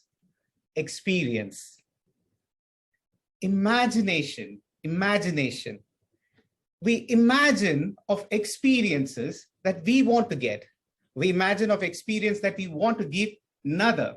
We imagine of ways and means to get these experiences for ourselves and to give it to the others. Imagination. Creation. Creation. Now, creation is to take this imagination and to create products and services to deliver these experiences. Creation. Imagination, creation, experience. Good evening. My name is Karunakaran, and my company, Prodigy Electronics, is in the business of creation. We create electronic products to deliver experiences to our users. Founded in 2001, over the last 20 years, we have worked with some of the best companies here in Hong Kong and across the world. And we have 2 design centers for electronic design, one here in Hong Kong, and the second is in Chennai, which is in South India. And right now we're looking for electronic engineers for our design center here in Hong Kong and also in Chennai. So if you're an electronics engineer, or if you know of an electronic engineer who's interested, okay, now you might have a question, what is that we do? So let me take you to a journey. So we go to Paris. So Paris, the city of love, the city of fashion. So a group of executives at one of the largest fashion luxury company there, they started imagining of a wearable, a fashion wearable, which could change its design by a push of a button on a phone. So they wanted to give the experience to their consumers that they could change the design of their wearable with their mobile phone to suit their emotions, to suit their moods. And this bunch of executives also imagined that this wearable would have no battery. And they also imagined that they would have no cables, no connectors, but they wanted to have a phone, you press a button, and the design would change. So they came to us, they approached us and asked us about this. We were excited because we already had many parts of the technology to make it happen. In a few weeks' time, we had a proof of concept we delivered to them. They were excited. And then a few months later, we had a working product, electronics, a flexible electronics product with no battery, with an application, with a mobile app which runs on an iPhone, so that they can start integrating it, and they've started integrating it into their product. So this is the kind of exciting stuff that we're doing. So now what are we looking for? We're looking for some skills in our engineers. Number one is a good knowledge of hardware, embedded hardware, circuits, circuit diagrams, components. Second is firmware. We're looking for engineers who have good knowledge in embedded C, embedded Linux, Python programming. Third, we're looking for engineers who have passion to understand the three guiding philosophies, which is imagination, creation, and experience. And if this excites you, so that's our website. You can connect to us, and imagination, creation, experience, ICE, cool, Prodigy Electronics. Thank you. Thank you. Yes, I'm very interested, but I'm not an engineer, unfortunately. So we're moving on to, oh yeah, in between, if you have feedback also for Shalini, please feel free to share it in the chat box. So pitch number 5, Sandeep Nath from India and pitching for renewalism. He's looking for potential collaborators. I give you, Sandeep Nath, your unexpected role in saving the planet. Your unexpected role in saving the planet by Sandeep Nath. Thank you, Toastmasters. Thank you, Joy. Thank you, everybody, for being here. And as you can tell, I'm on a crusade against stress. Sandeep, Yes. You have like an echo. Do you have 2 devices on? No, I have just one device. You can spotlight me. Because there's echo. But if you can't, change it, that's fine. Just proceed. Are you hearing any better now? Echo. There's still echo.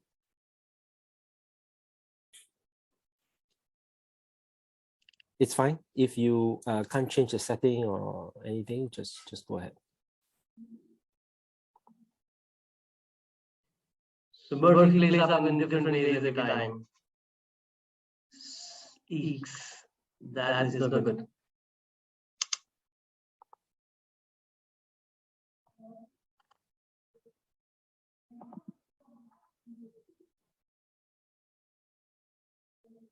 What I'm going to do is, if it's okay, I'm going to stop my video. Does this make it any better? No. No? Do you have any headphones? Yes. It was all very well a moment ago. So sorry about this.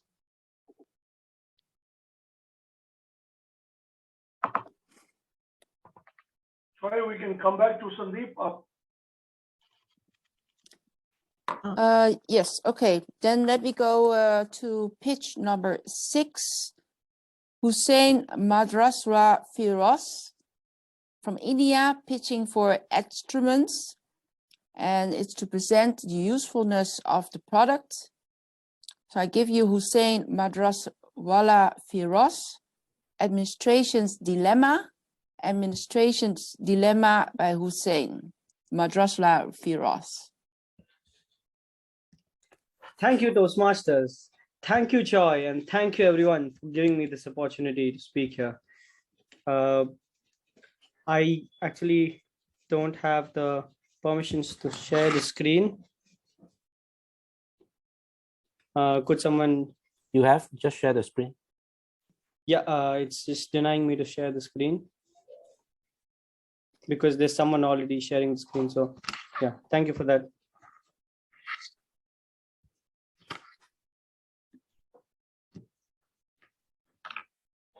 One of the wisest founding fathers of America, Benjamin Franklin, once said, "Beware of little expenses.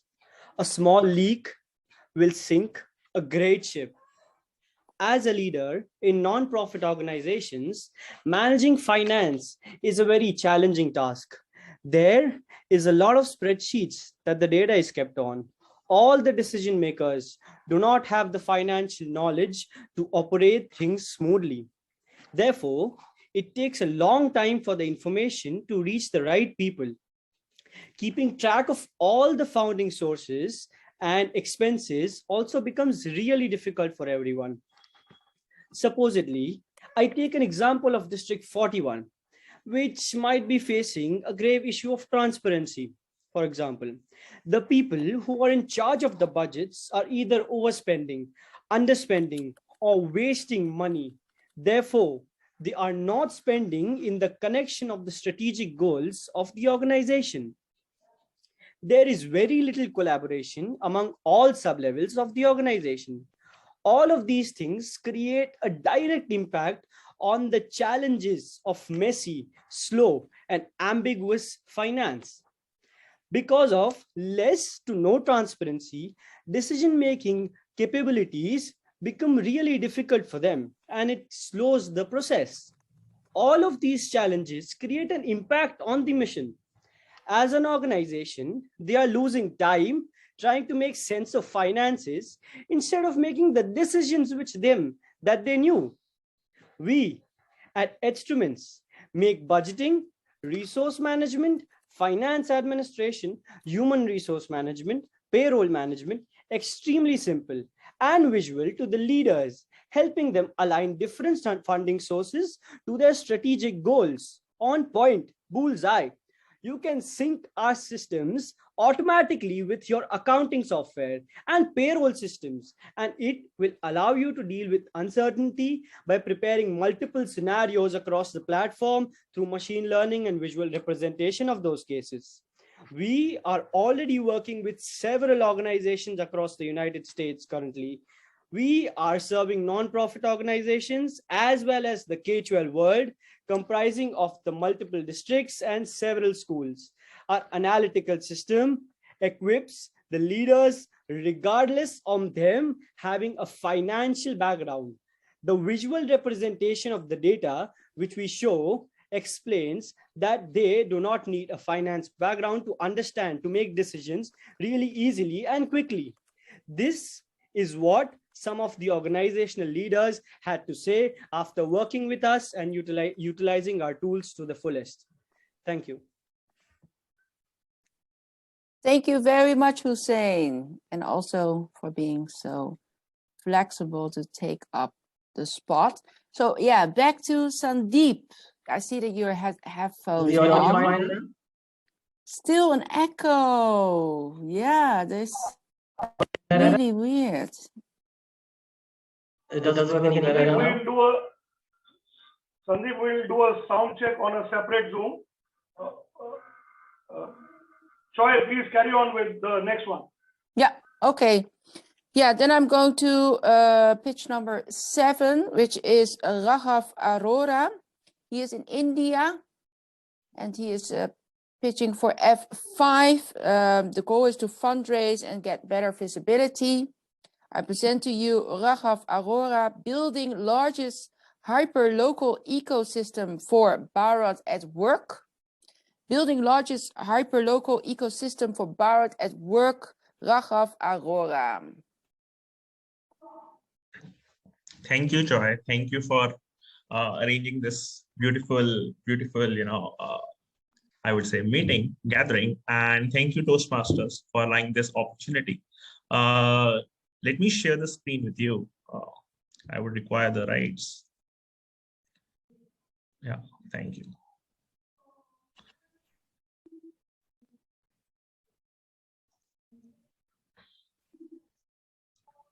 Okay, is my slide visible?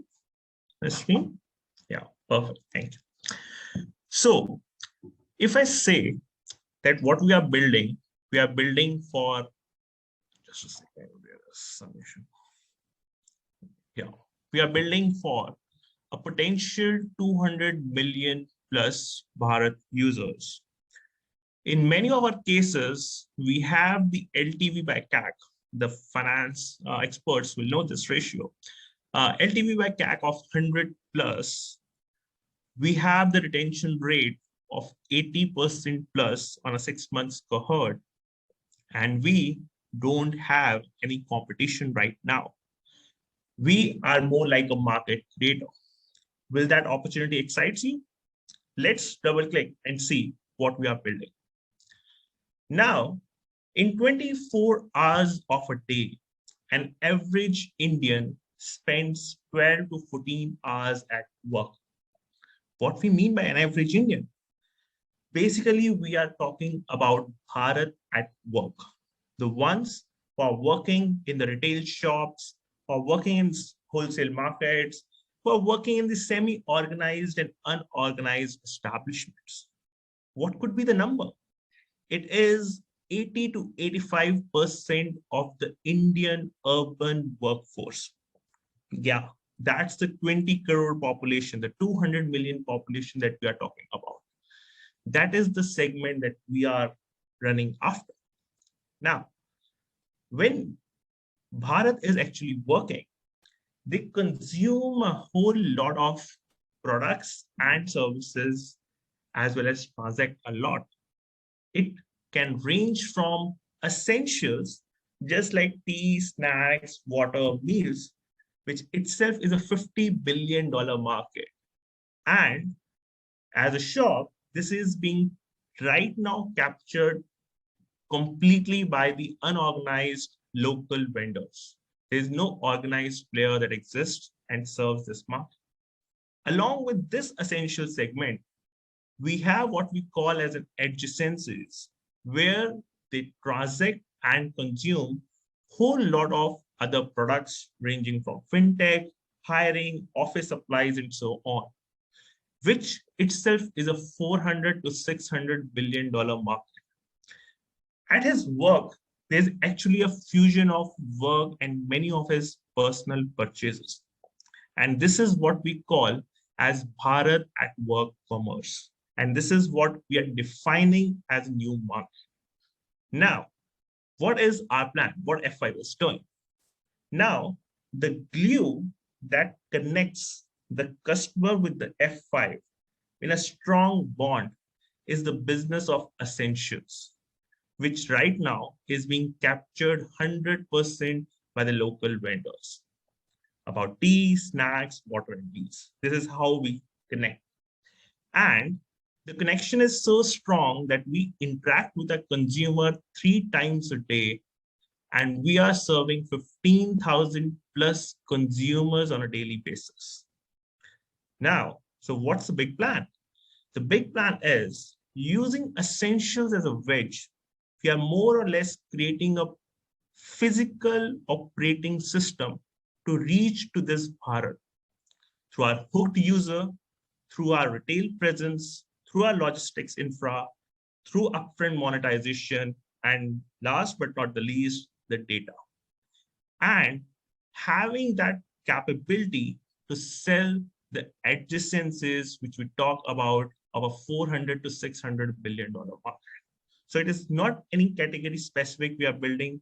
We are building a physical operating system where in future you want to sell something digital or physical to this segment, you can partner with F5.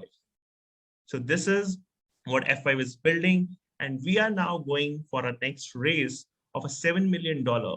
And yeah, that is why we are presenting to a bigger community. Thank you. Thank you very much, Raghav. Luckily, we have our own Bharat who we can put to work. Yeah.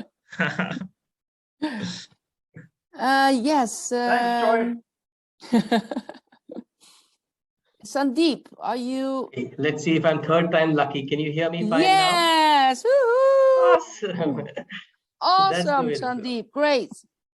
Let me introduce you again formally. Sandeep Nath, your unexpected role in saving the planet. Your unexpected role in saving the planet, Sandeep Nath. Here you go. Good evening, everybody, and thank you so much for your patience. Thank you for having me here. I'm absolutely thrilled to be here. As you can tell, I'm on a crusade against stress, and I'm talking on your unexpected role in saving the planet. You've got a role to play. Now, I'm going to use my 3 minutes in telling you why, what, and how. And the why is not about my project. The why, I mean, my project is a no-brainer because it's your role in it. What's important is, why am I taking your time?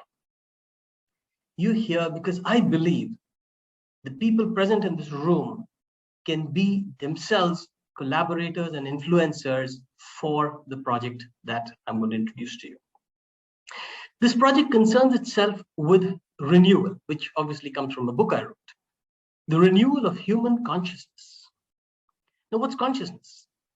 Consciousness is the energy that binds us together, is what actually is responsible for us survival. What's been happening is that we have been so dependent on technology that we have, over the last 2 decades, been treating humans as automatons. And now in the next, maybe less than a decade, we're going to be replacing them with automatons. Unless these robots, these automatons are constructed with the right consciousness, we are likely to be in a big problem. We're going to be the Frankensteins, and those monsters are of our doing. Renewal is about renewing human consciousness. And I'm upbeat about it because in the last decade, we saw veganism taking on the world. And if we can be concerned about animal exploitation and their survival, we can, with the right people in the room, be concerned about our exploitation and survival. This problem, I encountered it when 15 years ago, I was running a consulting company and my clients were like Pepsi and Genpact. I had a problem with both. Pepsi was asking us to eat stuff out of packets, very unnatural. Genpact was asking us to stay up against the biorhythm and work on fairly meaningless problems, which to my mind shouldn't have existed.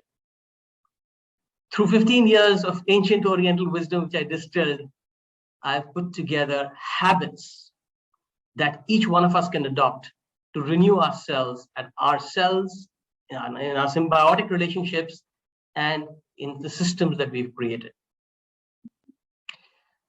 How we're going to do this is, I'd like you to visit renewalism.com. The movement page especially, there are options for corporates to get involved. There are options for educational institutions to get involved. There are PDFs there. My contact is there. I'd love to get into a dialogue. Reach me, because if you are like me 15 years ago and today, you don't want to be part of the problem. You want to be part of the solution. Let's do that together. Thank you. Thank you very much, Sandeep. Yes, great. Yeah, and so much better without the echo. Okay, yes, thank you. So yeah, we all had, there were all the pitches, and I think over to Cohen now. Thank you very much.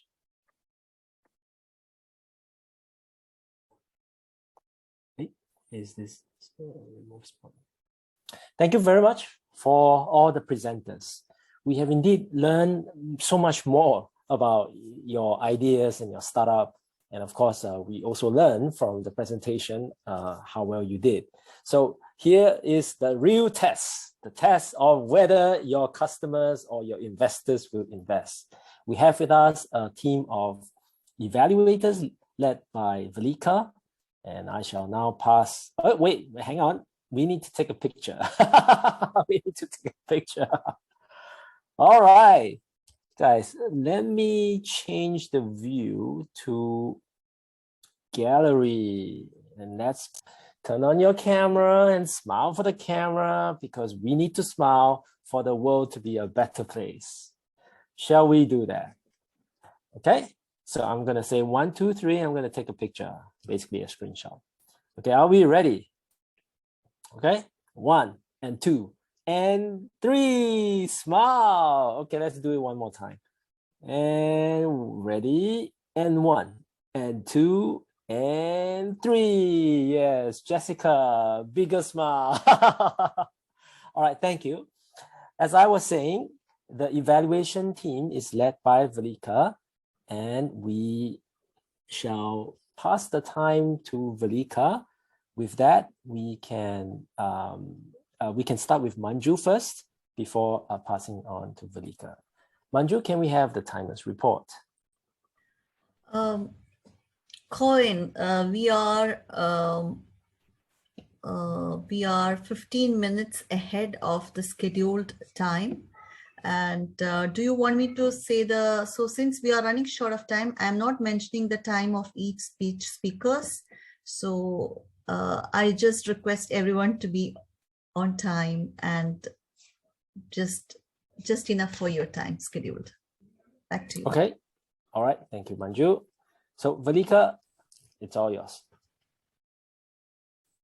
Thank you, Cohen, and thank you to all the speakers who delivered their pitches. What a great variety of topics. Let's begin our evaluation portion of the meeting.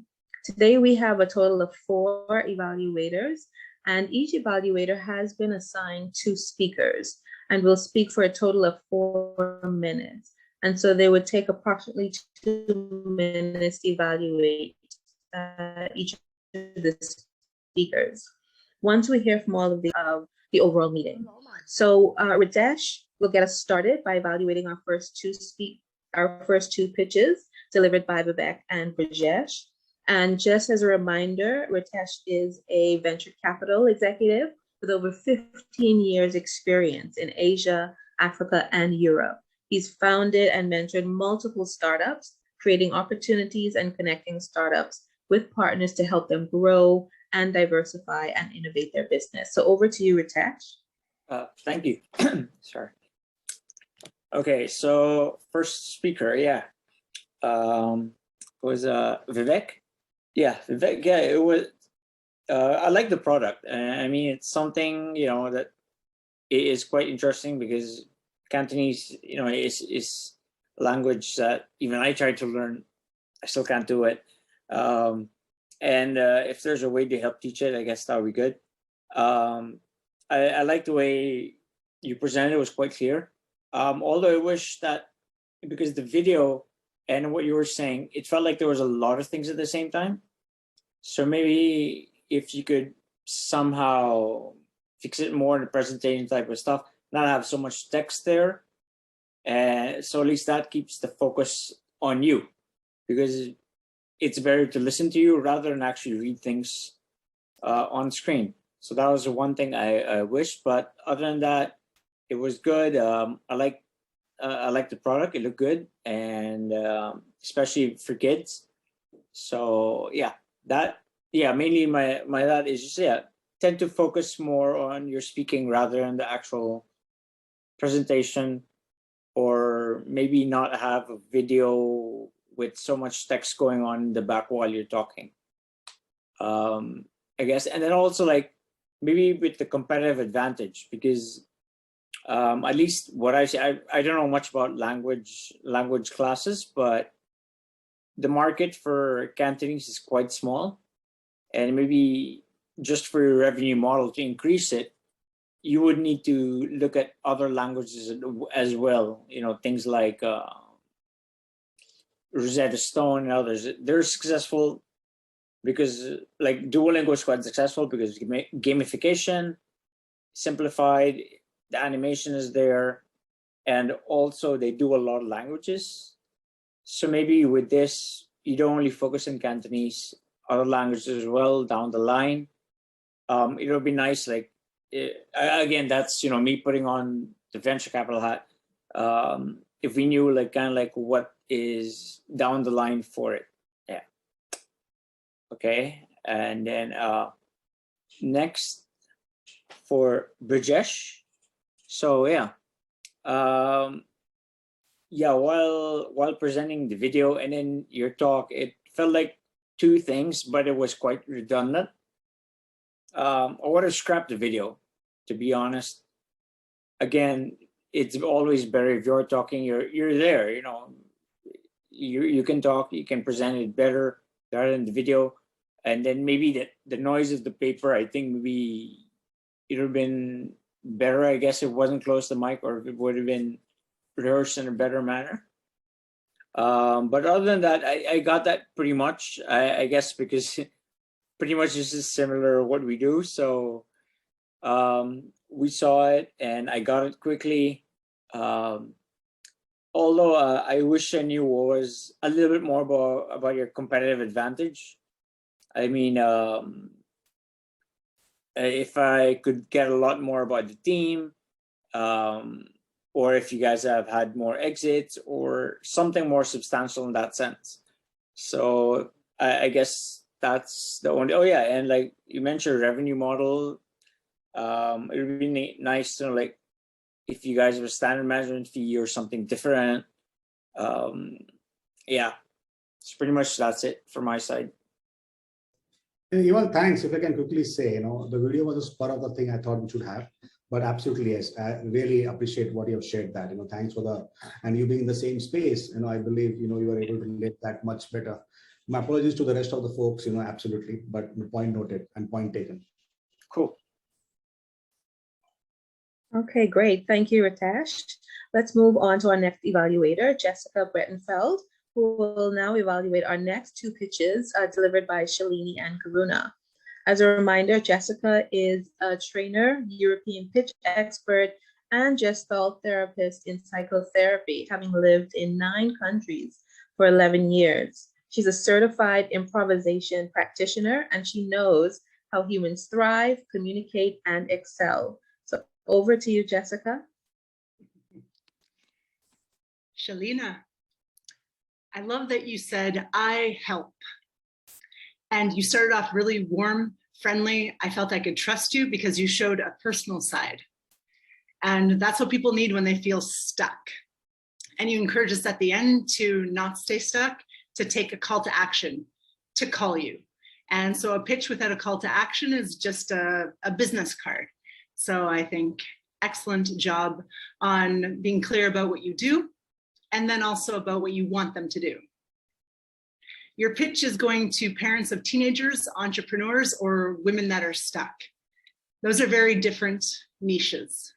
And so stuck to a teenager looks very different than stuck to a mother. The mothers are stuck because of those teenagers. If I want to trust you, I want to know that you understand me. Do you know what my problems are? Do you know what it feels like to wake up and make sandwiches for 3 teenage kids with a husband that works too much, and 8 kilos too much on my waist, but no time to exercise, and I feel stuck? I would love to hear stories about your clients where you actually tell me some adjectives, make me connect emotionally to them.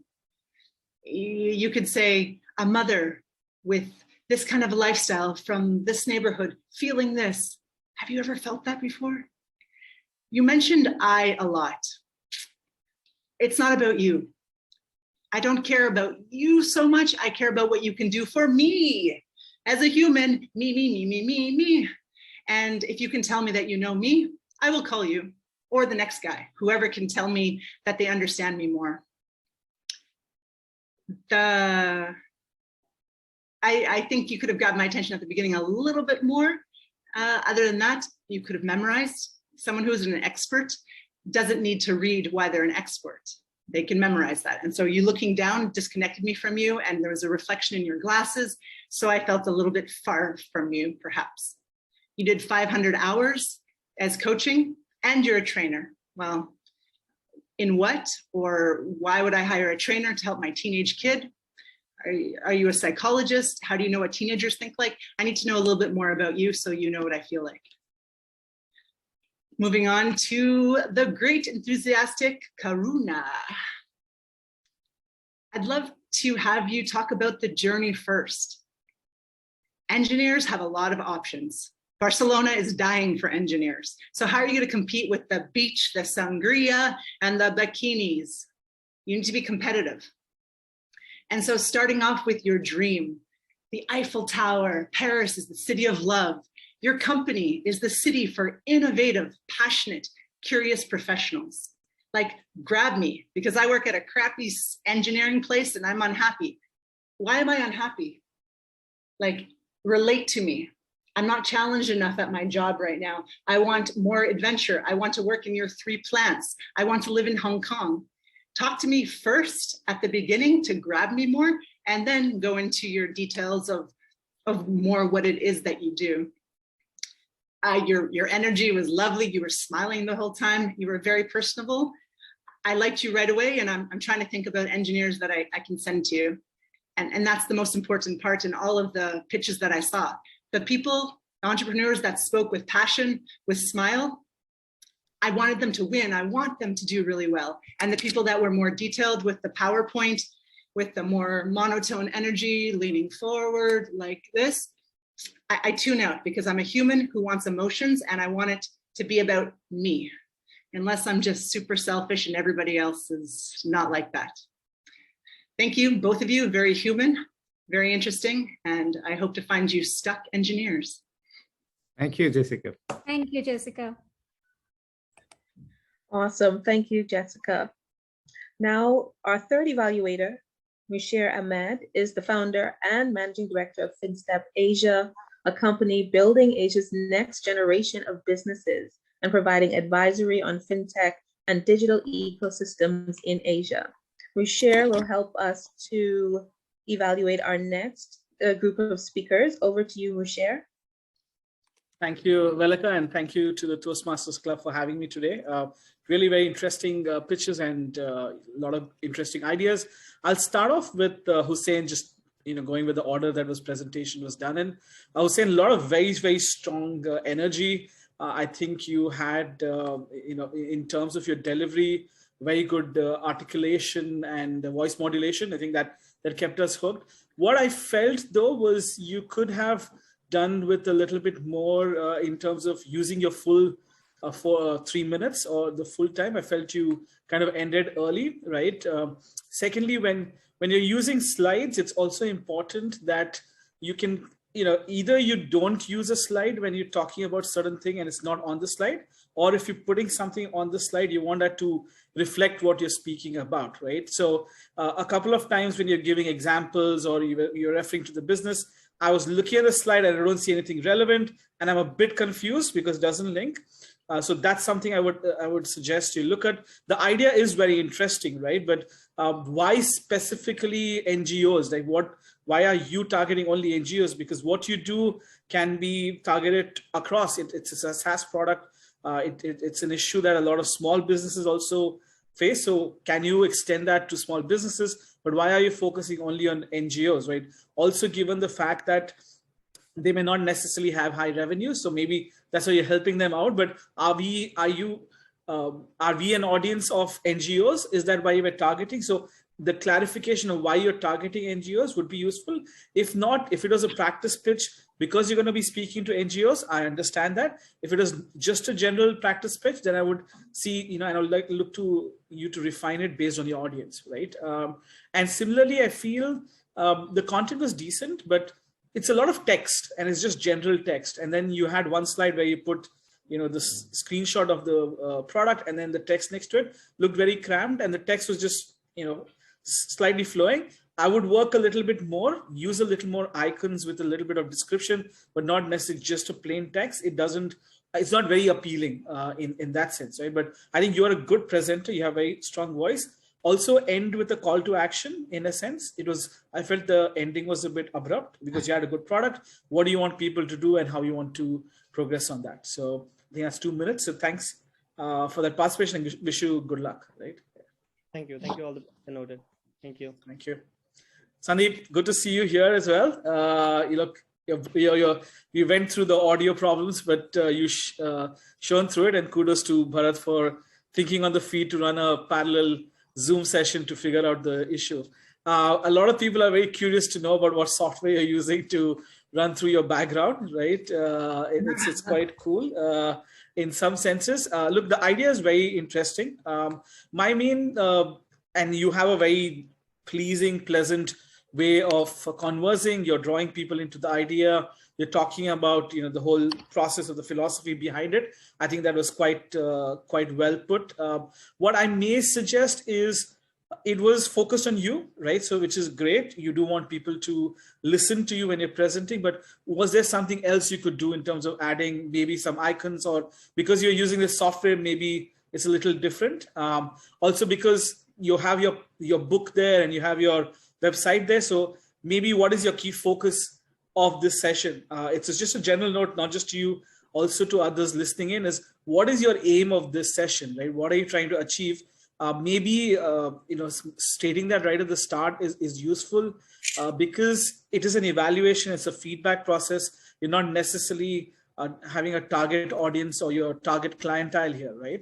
So mentioning, okay, this is what I'm looking to target, this is what I'm going to do, gives us more context. Else we're going to evaluate it on a pure pitch basis, right? So then I would be like, okay, what's your revenue model, right? Based on the criteria that Toastmasters have provided us, what's your competitive advantage? What's your target market? I don't see that in the conversation. It's a bit like, I'm doing this. This is how I'll do it. I've written a book about it, so I have expertise. But beyond that, why you, right? What is it going to give me as a listener? You want to collaborate, okay? But what is the outcome? I think that would have been very beneficial if you could look at that. But I guess it's just down, if you had started out saying, I'm giving an overview, you want to discuss what I'm doing rather than selling my idea or looking for an investor, right? That I think is a key metrics. Are you talking about your product? I think that was the same problem, issue with Hussein as well, as in, are you pitching for investment or are you just talking about your product like a sales pitch? They're very two distinct presentation styles and two different target audiences. So clarifying that, I feel, is quite important. But I'll stop there, and thanks again to Toastmasters for the opportunity to evaluate this. Thank you. Great, thank you so much, Mushir. Now we're going to finish off our pitch evaluations with Pradeep, our workshop facilitator, who will complete our evaluations and also share a few insights based on his workshop concepts. Over to you, Pradeep. Thank you, Velika, and thank you so much, everyone. Now I would like to thank Toastmasters for having me here. So now I have my time and I'll do that. So first, feedback for Raghav, and then probably some generic feedback, trying to stick to my time. So Raghav, overall, I would say okay presentation. There was a lot of clarity that was missing. I'm being brutal a little bit, but I think it's with the intention that you grow well, right? So please take it in the right sense. The problem and the solution was not very clear. And I think a lot of your attention went into the pitch deck and on the slides rather than on you as the storyteller, right? So so try to bring in the problem statement in a more brighter way. Avoid the deck maybe if needed, and get inputs or share insights that people do not have. Once they have those insights, then they're able to relate to you and why you're doing it and what you're doing it, kind of thing. So that's the broad feedback I would like to give you, Raghav, and maybe one of these days we could both have a conversation as well to see how I can probably help you out with that. Because you are a refreshment related brand on your website, but that was not coming out across on the talk or the tech, right? Cool. In terms of generic feedback for everyone, broad feedback, I don't want to go into each individual person, but one point is always try to connect with something that people can relate to. And then it's like a lever, you're able to leverage out more benefit out of it. Like Vivek had spoken about Cantonese, and I see that most of you who are in Hong Kong relate very strongly to the challenges of learning Cantonese, and you were able to relate to what Vivek was doing it. Maybe if he had pushed that emotional connect a little better, taken inputs from you as to the challenges that you faced, and then converted that into a solution, maybe he would have been even more impactful. Second, always remember Murphy's Law. Technology is great, but technology can also be your Achilles heel. It happened to me. It happened to Sandeep. Amazing technology with the OBS, but then all the goof up with the time could always be avoided. So maybe a couple of trial runs before the call is something that would be a tactical stand. Third, your visual elements need to be complementary and they should not substitute what you're trying to do. If they're substituting what you're trying to do, then you might as well send the deck or the video to me. I will do it at my own leisure rather than you staying there. You are the hero. So go ahead and give us the story from your mouth. Fourth, always answer the question, what's in it for me? We are all selfish people. None of us came to this call saying, what can I do for everyone? Everyone came here thinking, what will I get out of this session? So always answer that question as to what's in it for me. If, for example, Karunakaran, you're talking about students, then talk about what is there for an engineer to come to you rather than what you do, kind of a thing. It's not about what you are or who you are, but it's what you can do for me is what matters to me. And that's what I want to hear from you. Avoid jargon like Raghav had used CAC, unless until the entire audience is made up of investors. They wouldn't understand what CAC is, that it's a customer acquisition cost. Then you're, they're stuck with CAC and you're going forward trying to get those kind of things. Number 7, try to see the audience and bring in the context, or try to be universal. Raghav again did that well. He used the word crores, which is what we use in India for 10 millions, but then he converted it to 200 million. So that's very good. So practice being talking in dollar terms and talking in billions and 100,000s. Avoid animations. In a 2-minute pitch, in fact, I would say dump the deck. I am someone who earns my bread and butter making decks, but if it's a 2-minute pitch, dump the deck, because it's taking too much time away from your core. They're missing out on you. If it's a 7-minute pitch, then the deck is okay. But even there, avoid all kind of animations, because every animation is 1.5 seconds lost. And that's something that you cannot afford in a 7-minute pitch. And I would say, to summarize, all of those who did 2-minute decks, dump the deck. Okay, go ahead, come there, give me a bright smile, like Jessica said. Tell me that I want to fall in love with you. I want to fall in love with the idea that you have, and close it there. I got my time, Manju. Thank you so much. That's all from my side. Wonderful. Awesome. Well, thank you so much, Pradeep, and the rest of our evaluation team. That was fantastic. Delivering thoughtful feedback that was specific, clear, empathetic, and also motivational. Definitely would help our speakers in their next pitch. On to my general evaluation. I'll just make it short as we are running out of time, but I just want to make a few points, starting with the president, who jump-started the meeting in a very energetic way and really set the tone for the event that Cohen immediately picked up on as the Toastmaster of the day. I love that you continued with that sentiment and helped the participants and the audience to feel welcome and invited and really energized for the day and what was to come. I also wanted to commend Choi as well. From the onset, before we even got started, you were talking with everyone who was joining, asking them where they're coming in from, and just making conversation, making everyone seem welcome and inviting them to speak with you. I think that says a lot about the interaction and participation throughout the meeting. I also want to mention your pitch as the pitch master. It was very compelling, and I was definitely on board to become a member. I did not want to suffer the consequences. So I love the way that you phrased and put together your pitch for the actual Toastmasters Club, Founders Toastmasters Club. And at the end of the day, we had some technology issues, and I echo Pradeep in terms of some choices that we can make moving forward. But those ultimately, I think, caused a bit of a delay. But all in all, it was a great event. I'm happy to take part. I was happy to be a part of it. And at this point, I'll turn the virtual lectern back to our Toastmaster of the Day, Cohen, to take us through the rest of the agenda. Thank you. Thank you, Velika. Thank you. Thank you for your evaluation and your team of evaluators. As Toastmasters, we know, well, in fact, as business people, we know we need to seek evaluation. Evaluation to improve ourselves personally, but also to improve the way we connect and interact with our customers so that they may give us the feedback that we need to improve our products and services. So thank you very much. So let's move on with the agenda. With all the evaluation done, it is now time to present our certificates.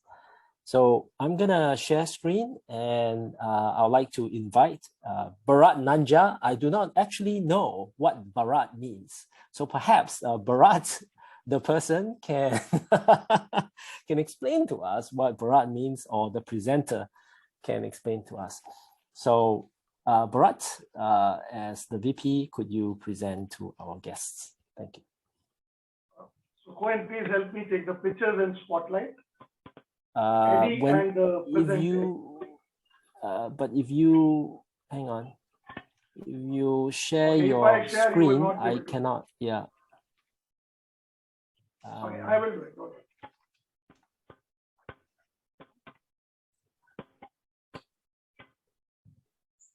I will still try.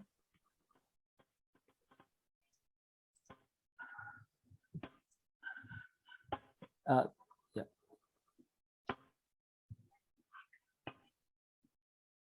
Bharat?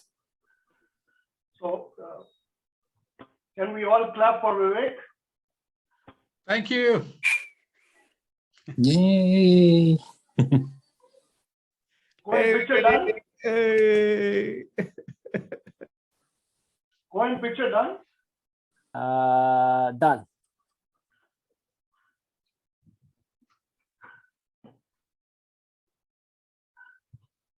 Rajesh?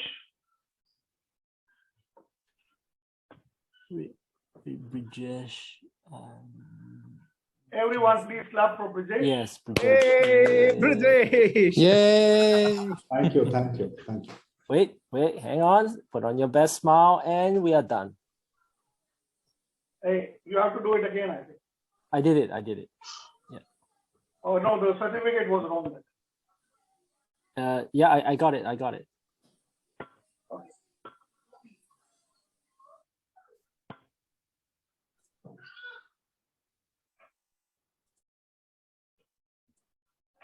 And Shalini. Yay. Everyone, cheers for Shalini, Yay. please. Hey, Yay. hooray.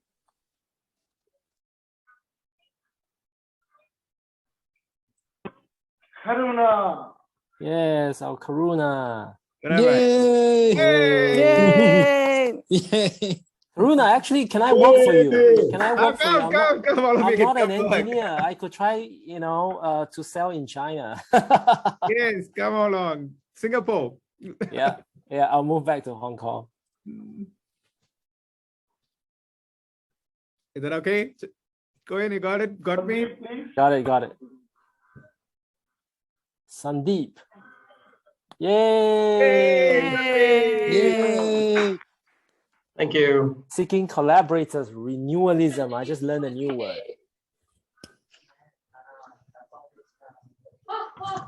I tried renewalism on Google, but I misspelled it as renewal SIM. And I was going into SIM card renewal site. And Hussein, yay! Yay. Oh, wait. Hussein, where are you? Where's Hussein? Hello. Oh. Jimmy. Oh. Yeah, wait, hang on here. Yeah, yes, thank you very much. Thank you.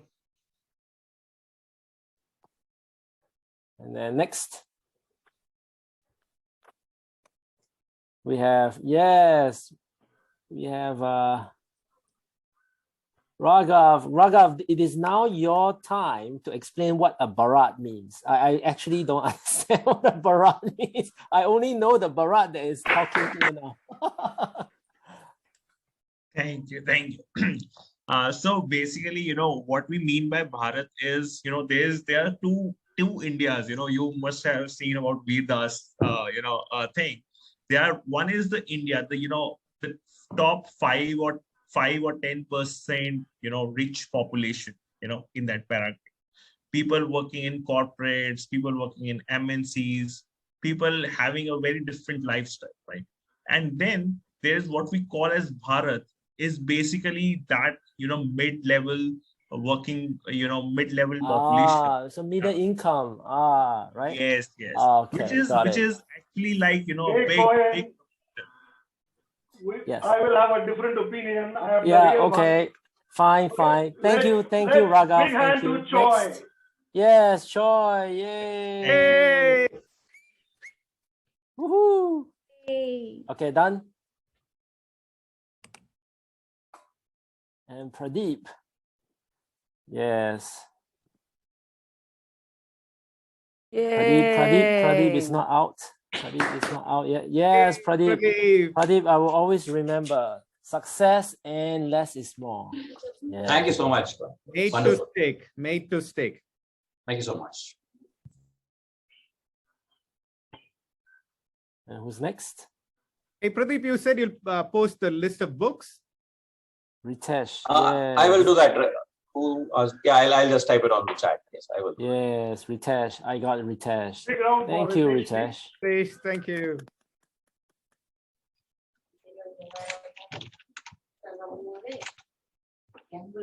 Monsieur? Monsieur is Monsieur here?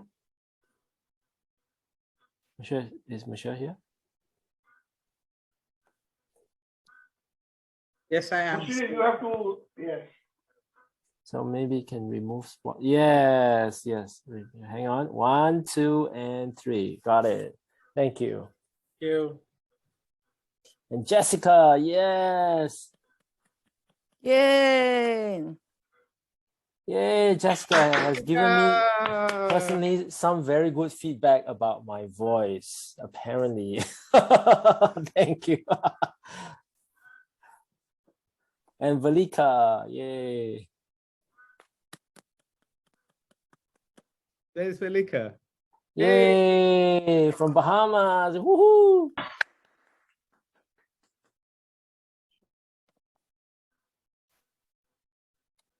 Okay, got that. Yes, thank you. Is that all, Bharat?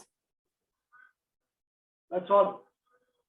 Thank you, Bharat. Let us. It's now towards the end of the meeting. I'd like to invite our president, Eddie, to give his closing address. Eddie. So thank you everybody for showing up. This was a great meeting. You know, it was exciting. There's a lot of pitches. We understand what people do and how they do things. So, and we had a lot of good ideas on how to actually improve. So this is great. So I'm going to give back the floor to Cohen and we're going to close the meeting. Thank you.